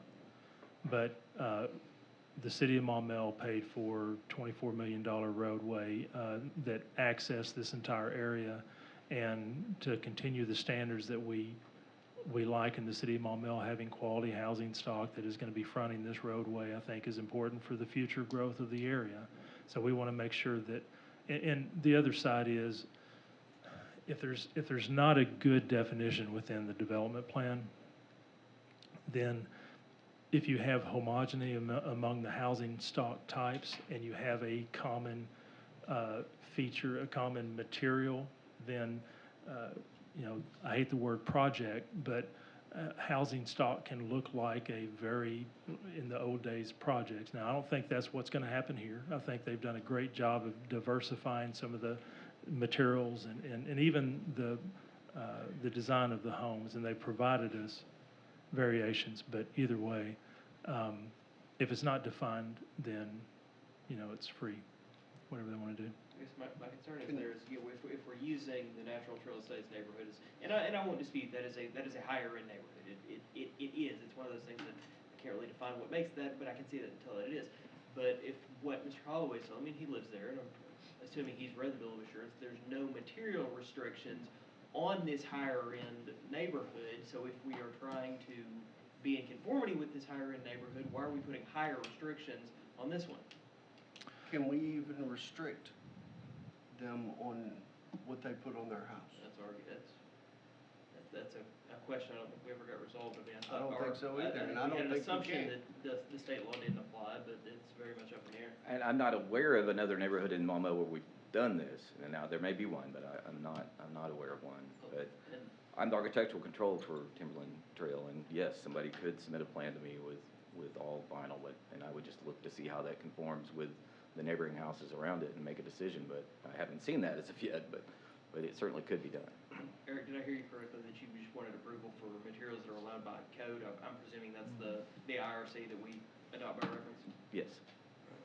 And we stated that in the beginning, so we have given him an answer as to what we want to do.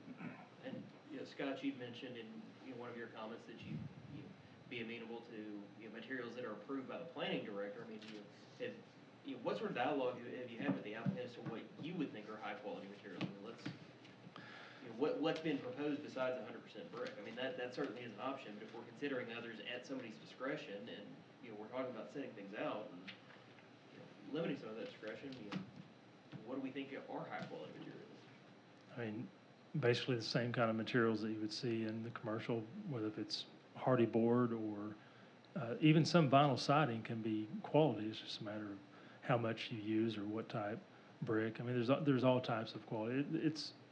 But again, like I said, there's no definition. So, my problem with this is that the way that we've approved PRDs in the past and all the past years, they're very vague, and they all should just be zoned R1, the way that they're all done. The developers ask for flexibility in the setbacks, and that's what they get out of the PRDs, but the PRDs are set up to be a partnership between the developer and the city, and with very limited guidance, then it'll go in, they can put in whatever they want, and that's fine. I mean, it's whatever the planning commission wants. I get worried about, I've heard kickback, I've heard all kinds of stuff, and now it's just. What do you mean kickback? Well, originally, whenever this came up, there was concerns from the public, mainly across the street, as to the type of houses that would be built that would be viewable from the neighborhood, which Mr. Holloway lives in. There has been no more complaints, or as this has come in, we haven't received any of that. Now, I'm assuming that that's because there's no more concerns from the public, and if that's the case, then, yeah. Mr. Lance? There seems to be sort of a lack of transparency here. You're saying whatever the planning commission wants, and there should be standards that are clearly communicated, that the developer knows, that the community knows, that the possible buyers know, and there's no surprises. And so we're supposed to sit here and come up with some standards for materials, and then on the next project we'll do that? That doesn't make good sense. I provided my recommendation, and they're in opposition to that. So you either take my recommendation or you don't. Is your recommendation codified? Do we have something that and I don't know the code that well, I'm sorry, but do we have something that in each one of the residential districts is identifies what's acceptable for materials and what's not? Or is it on a case-by-case, let's make a deal? No. Well, in a PRD, it kind of is on a case-by-case, depending on what the applicant will propose and agree to, and that's set forth in their development plans. But as far as, we've got some material restrictions in commercial zones, I believe, maybe industrial, but in residential, it's just. Clearly communicated too in there. But in residential, it reverts back to the International Residential Code, which we do adopt by reference. So it is, you gotta go through a couple extra steps to get there, but it's part of code. And also bill of assurance. Yeah, I mean, that's a private restriction that we don't really That's monkey between with, but yes, because there's plenty of them out here, they have bill of assurance that says 100% brick. Yeah. Period. The developer can certainly, or the original landowner can certainly make that restriction, but many don't. I mean, I think, it's like I said, our neighborhood does not restrict to any specific material. Mr. Chairman, question. Yeah. Property changed hands yet? No. And it won't unless something takes place here. Is that correct? The success of this discussion is very paramount as to whether it will change hands. I think we've got some Roush Coleman people here. We do. I've got a couple of questions if somebody would want to come forth. You can all come You don't have to. Answer's no.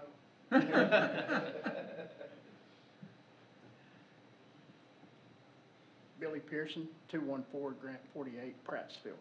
Thank you, Bill. The question I've got is, you've got two subdivisions. One is right behind this one, that's what, the Woods? Yes, sir. And the other one is White Oak. Over on Fitzgerald? Yeah, White Oak Crossing. White Oak Crossing and the Woods Yeah, at White Oak. yeah. Yes, sir. Can you give me a sense of what square footage are in both of those? In particular, the Woods, because that's the one that's gonna be right up against this one, if you will. We're running from, a little over 1,000 square feet up to about 1,800 So square there's feet. a variety in there. Yes, but sir. There's also a variety in there of building material. I've driven through there, Yes, sir. and there's some that's 100% brick, and some that's just brick Depends on the front. customer. Yeah. The customer drives what we build. What you want Yes, sir. to have built. Yes, sir. Okay, but you're talking about anywhere from 1,000 to 1,800 square feet in that area. Mm-hmm. Okay, that's Yep. what I needed. Any more?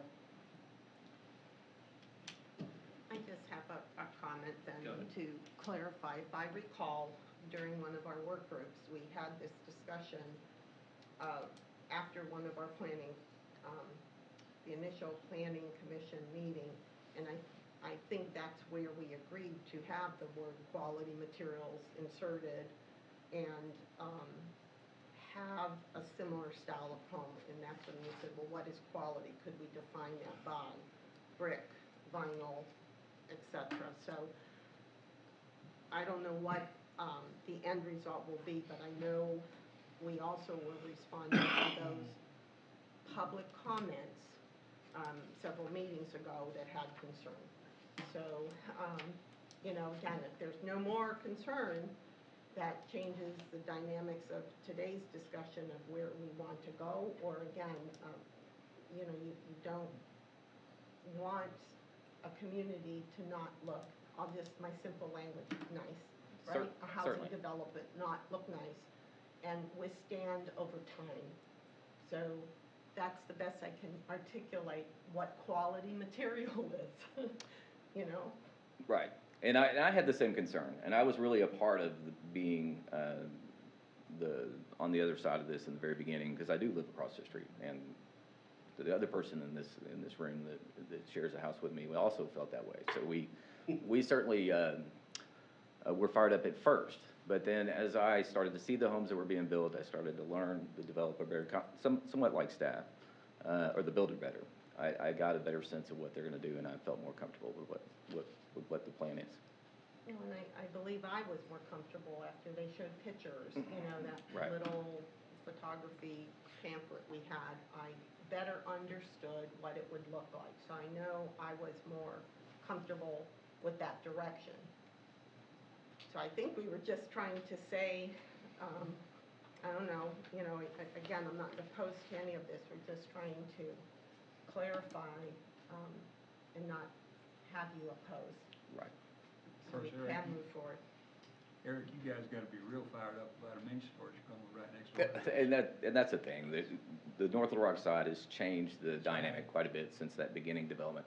If we were to try to go back and do the very first thing that we submitted, it wouldn't work at this point because of the things that have happened around it. We were gonna do it, something like what you're seeing in West Little Rock, where people are doing smaller lots with less to take care of, but are very large homes that have a very high price point, and it would just be very hard to put that up against. And at the time, because it only had our neighborhood across the street from it, it made some sense, but now it just doesn't make sense, and the very large storage facility certainly detracts from that as well. But you're right, North Little Rock doesn't care what they put over here. Maumelle is not their concern. No, it's not. Is there, we're such a far departure from where we were at before. Was it an attempt to kind of meet in the middle from where we were at before? I guess I'm struggling with the 100% brick a little bit too. And this, is it, hey, because it looks like from the comments, Scott, we're kind of just trying to meet in the middle from where we were at before, and I'm trying to figure out what's the right thing to be there. And I don't know if I'm qualified to even say that, what is supposed to be there. The very beginning, we didn't have a material, the very first development that came in, we didn't have a material restriction then either. Yeah, but you got a house that's what We definitely had larger houses, but in better, I don't know about better, but just bigger floor plans. And I don't. What's keeping you R1 here, just some lot setback stuff? The density and the setbacks. What is the density difference? Can we not just 3 to give 5. them the same restrictions as R1 except for that? That's what you would like to propose? Well, I mean, it seems like that's what they. Yeah, that's exactly. It's like, R1, Denser R1. well, it's not R1. No, it's not. It's not. It's not R1. You'd have to rezone. That's what I asked, so No, I don't and think I'm I not heard you saying correctly, rezone it, Eric, just so give them the same what's your restrictions. density of acre here? I think it's in the 5, it's probably listed on the, on And there. R1 is density requirements what, 3. The R1, per acre? it's 3. So he's good bit denser. Yes. And on the square footage, I mean, we're smaller lots than typically would be in R1, so you would think you wouldn't want to be larger than R1 for the footprint.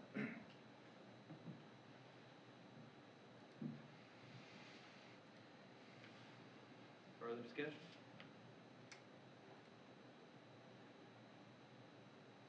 Anyone have a motion? You had your chance, Tom. Yeah, right. Mr. Wright, would you like to make a public comment now? Oh, Lord. 3 minutes, strict time limit. Get the timer going. I timed it, and these other guys got more than 3. It already took you a minute. Because they were the applicants. Yeah, well, I'm Tommy Wright, John Wright, number 1 Country Club Circle. And I just made a couple of notes, and Mr. Fisher, I build in North Little Rock also, and they do care. And built here. But they have some restrictions on their subdivision that y'all haven't even talked about, and I'm not even gonna tell you about them. So, one of the things that we're all overlooking is affordable housing. Maumelle doesn't have any affordable housing. And actually, that's where everybody, probably even sitting here, started off with an affordable house. We can't develop it. We can develop land for Rosh Coleman, and which we have, in North Little Rock. And they're doing quite well with it, but it's affordable housing.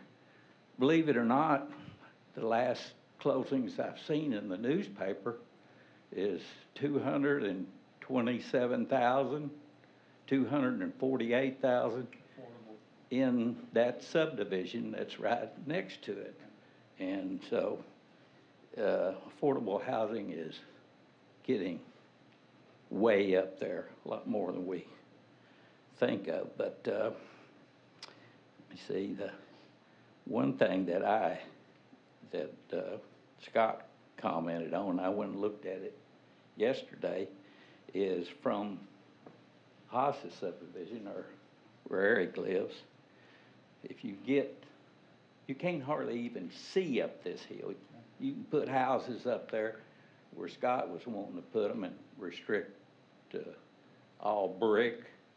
You can't even see them from down there. And there's gonna be commercial covering up. You can see the commercial lots. It's gonna be covering up the majority of it.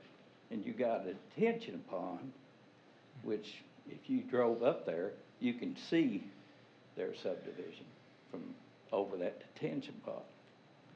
And if it was my subdivision, and I think you recommended putting landscaping, which I agree, that needs some landscaping. Now, Ross Cohen may not agree with that, but I believe it should be. And bill of assurance, I just made a note here. I think they changed their bill of assurance, didn't they? Because it was in the package where they had and they met every one of your requirements. You know, as far as the POA, you called it a improvement district.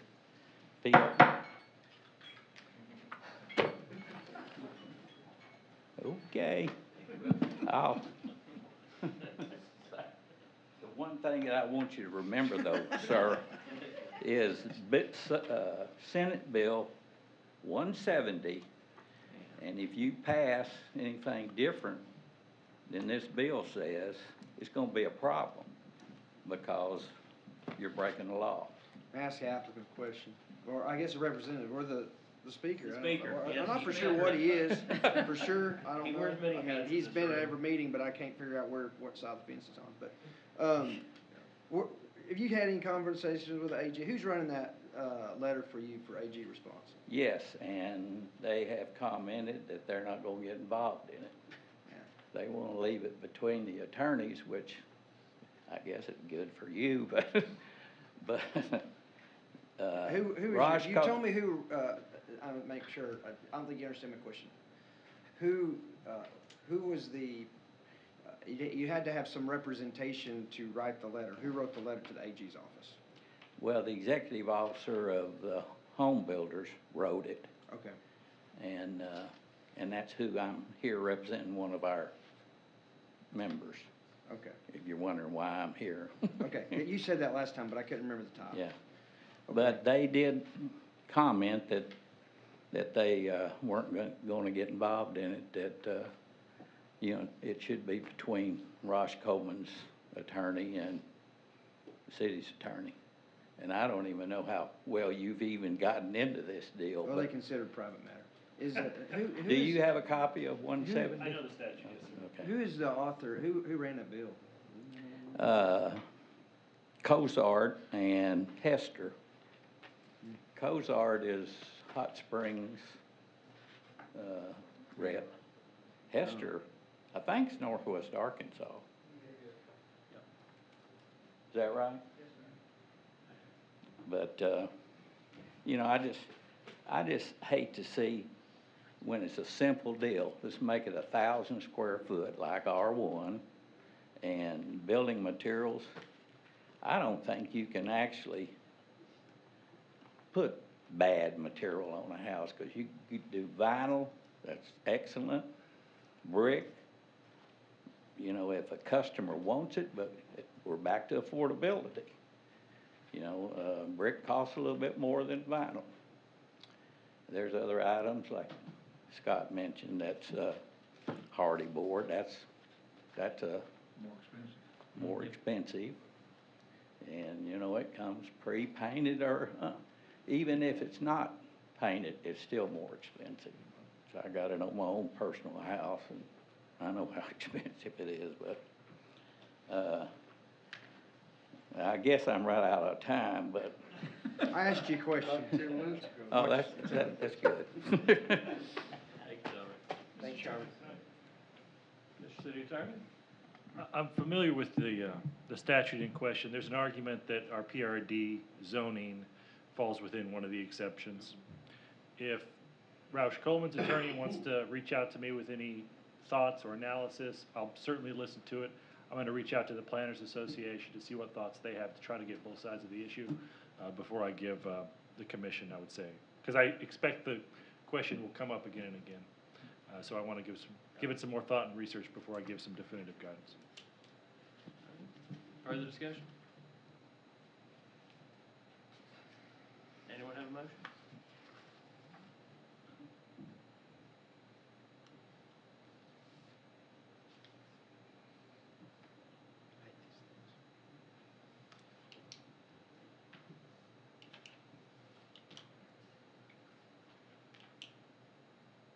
Anyone at all? Well, I'll have just a comment. It's like, the difficulty that I think Eric's made evidently clear. We need affordable housing. I mean, there's not a doubt. So, I mean, I don't know where he's bluffing. I can't see his cards from here, but, it seems like this applicant's gonna walk and we lose out on the chance of affordable housing. So, we may not like it a whole lot, but it gets us affordable housing in the area, then we need to work on this clarification. And no more PRDs and go with R1, whatever the case is. And Scott's made that clear. I don't think he likes I wouldn't like being put in the position that he's in. I'm sure he didn't enjoy going through and doing that at all. I mean, a lick. So, he was doing the best he could too, and we may not like it, but, we need to hone on this a little bit, just like we should, the notification and how we do that, and, we can't make everybody happy on public notification, social media, and the internet and all that stuff, but, it would be a happy medium. It does get us affordable homes. If not, then we don't, then this is gonna walk out the door and we still don't have affordable homes here, so that's just a comment. So, I don't know, I just wanna say from a discussion standpoint anyway, before a motion is made, because that appears to be the case. I tend to disagree with Tommy a little bit about North Little Rock. But in this particular instance, the city of North Little Rock has changed the makeup of this subdivision from what we originally envisioned. I don't know about anybody else here, but I wouldn't want to be having a house sitting across the street from that massive mini storage that's gonna go in. I've driven the two subdivisions that Roush Coleman is doing. They're nice subdivisions. Yeah, would we like to see more trees and more landscaping in there? Yeah, but the houses look nice. And if I saw where the grading has been done, you guys are gonna be building a whole lot more houses back there. Probably in the same size category that we're talking about now. So, as much as we'd like to see what it was originally planned for, I think it's changed. I really do, and I agree with Tommy. Affordable housing, we need it. So. Well, I'd rather see it on a less dense preference, but it's not what's before us. But, I don't know how to make a motion. Well, I think I think the issue is he wants R1 conditions on, have to bring that back up. So Be what, 1,000 square feet on the build and no limitations on materials, or same one as R1 limitations on materials. so my recommendation would be if you don't, so you can approve as submitted, this is what you did last time, if you approve as submitted, and you're approving what they submitted in the application, and as long as you don't approve contingent upon staff recommendations, commissioner comments and whatnot. You had other recommendations that they've conceded to. Right, so I'm saying, or you can approve with modifications, you can approve contingent upon our staff recommendations and throw out, whatever you want to not approve. I mean, you guys have worked hard together to get, Eric, a level, so I think. Am I correct in understanding that the applicant and Roush Coleman are okay with all of the staff recommendations except for square footage and materials? That's my understanding, yes. That's what froze it. They're shaking their head, yes. Well, I mean, that's what he said. So the minimum needs to go to 1,000, I don't know how this motion needs to go, so the minimum build needs 1,000, and when you say no restriction, or it needs to meet the R1 restriction for materials, there's a discussion going on. R1 doesn't have any restrictions. Yeah, so there's none, that's what the law was saying. Right. So. But I mean, you can't put, I think there are some, you can't put like corrugated metal on the side of it, so there is some level of restriction that must be in the building code.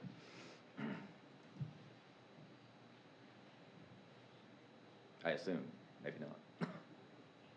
Well, you're okay with the current code the way that it is with those restrictions, whatever they may be? Yes, sir. We need to make a motion, I'll tempt this. So we'll make a motion for Cypress Bend subdivision development plan, the resubmittal for the preliminary development plan, resubmission, in accordance with the comments provided by staff, except that the minimum build will be in accordance with R1 of 1,000 square feet and materials in accordance with R1 requirements per our current code. Second. Motion and second, any discussion? Those in favor, yes? Yes. Yes. Those opposed, no? Craig Johnson, you Passes. did great at that. Yeah, that's heck of a motion, and it's only January. All right, move on to. Especially at 10 o'clock at night. 9:54. Jeez. Ashley Commercial Park, lots 1 and 2, staff report, please. Okay, this is another one, well, it's actually gonna be it's gonna be a 2-lot commercial subdivision located in the Maumelle ETJ, located off West Fisher Road and just south of it, what would be an extension of Smalling Road. It's one big parcel right now. They are proposing 2 small 1-acre tracts, for commercial use with the larger tract A. This normally could be done via staff review, however, the easement they're proposing requires planning commission approval. A gravel service road is allowed by ordinance if approved by planning commission for a commercial office or PCD subdivision.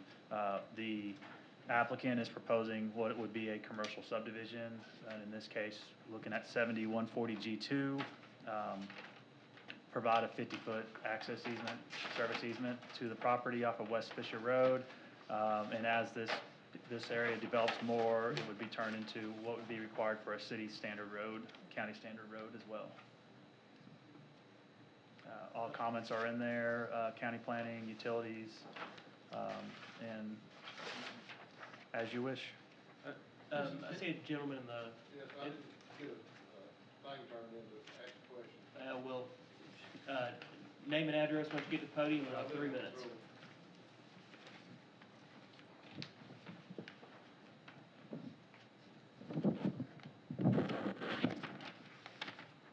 Floyd Franks, and I live on Oak Grove, but I've got property on Smalling.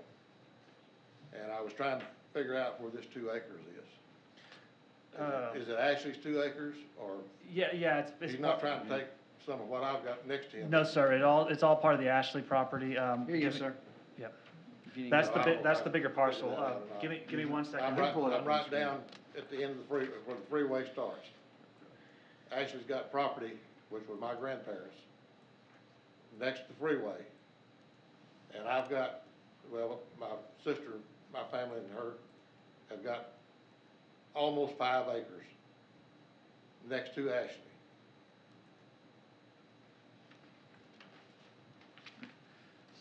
There's a subdivision in there.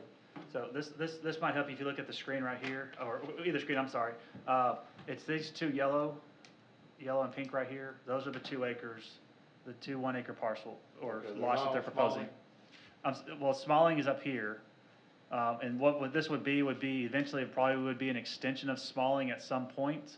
But for now is just a gravel service easement to get to these two pieces that they're proposing for subdivision. Okay, This is all on that the, road, is that what Ashley put in on his property? he is going to, looks like there's Between already.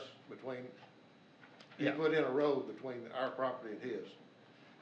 I assume this is gonna be It's coming not off. used, I don't think it's used. Yeah, no, and this is all coming off of West Fisher Road. Okay, so that, Correct. well, It's he not- sent me a certified letter about this meeting. Well, because the notification requirements for a commercial subdivision or any subdivision in the ETJ requires notifying all abutting property owners. Okay, well, I should be close to Fisher. Well, what we this could required, be if you across look, the freeway. well, if you look at this large yellow area, I went ahead and required him to notify all that abutted this larger tract. He's subdividing this larger tract out with 2 1-acre parcels, and he. That's across the freeway from Smalling. No, it's on the same side. So Smalling is up here, here's the subdivision right here, Okay, and he's south right here. okay, I guess that's us right Where are you? What's your Uh, address? I don't have an address on it. Are It's are just- you, It's just, but right now, it was my are you, parents. are you Frank Floyd? Yes. Okay, yeah. That's you right there. then. Yeah, so you have this piece right here, this rectangular piece. Okay. Yeah. Jason, Yeah. So actually, So, so there's So- houses at the back of us. well, so here's the thing, this plat is taking access off of, what is that? Off of Fisher Road. This plat does not give him access across your land. It stops at his land. If he ever wants to go across your land, then you'll have to give him those rights. So nothing's going across your land, and right now, the only access is coming off of Fisher Road because, so. You'll have to stop Right now, at he's his got property. access between us, or partial, I mean, he started one, I don't think he ever finished it. I don't know what, I haven't been over there in a little while. Is that more for four-wheelers? We, No, it was a pretty wide, We have opening the they put applicant. through there. He developed on your property. We have the No, owner, between us. the owners. Okay. I don't think anything's on us, I think it's all on, Do we have an applicant's representative here? Come on up. I've been here. Tired. Bet y'all are tired too. Yeah, there's been a prescriptive easement across where Smalling goes, cause there used to be a house trailer. There's been one here for 50 or 60 years. There used to be a house trailer right here. And so there's a prescriptive easement that's been here. And we're just talking about building a gravel road here. We did do some clearing, you can see in the picture where we did some clearing a couple of years ago. And that's kind of what we're gonna gravel, is where we cleared.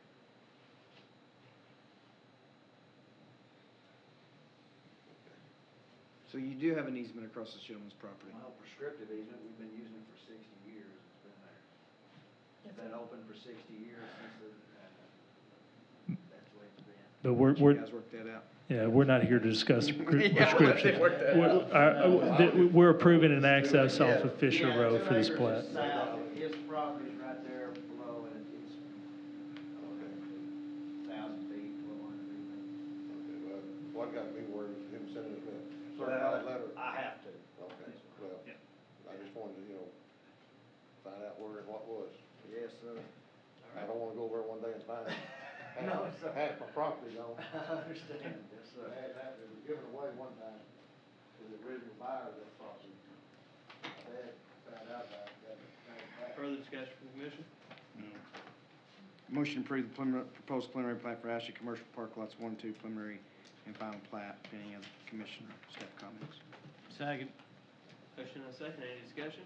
Those in favor, yes? Yes. Those opposed, no. All right, it passes. I will close. For you to wait. DJ, sorry we didn't put you on the front end of this. Thank y'all. Hey, TJ, how come you didn't send your dad down? He's hiding in the back. Oh, he is back there? We got a lot of entertainment tonight. All right. Close the public hearing. We'll move on to liaison reports. January 3rd, Commissioner Ramsey. Real simple, there was nothing to do with the planning commission. Good report. January 17th, Commissioner Johnson. Same. We didn't meet in December, is why we didn't have anything on. I didn't look at the agenda. It wasn't posted. I was on the packet, but there wasn't anything on the agenda related to planning, so. Assignments for next month, February 6th, Commissioner Landis. February 21st, Commissioner Smith. Anything else? Yeah, we really appreciate your service, David. I was about to say the same thing. Very much. Let It's me been, go you quiet. did a great job tonight, too. As always. Hey, let me say something. His final meeting? I know. This was, I know. Just say he didn't. Well, that's because, This was 8 that's months because he worth of decided to cancel in December. I was coming. He needs I was to, coming. He needs to go. vote of no confidence. I appreciate that, Fisher. He's got it, he needs, Only the- because I've known you for a long time. Yes, you have. you need to go find your replacement have for we Scott, adjourned or this? We have maybe not get somebody adjourned. in This is there. all on record. Motion to adjourn. Motion to adjourn. Second. I wanted that Those on in there. favor, yes? Yes. Those opposed, no.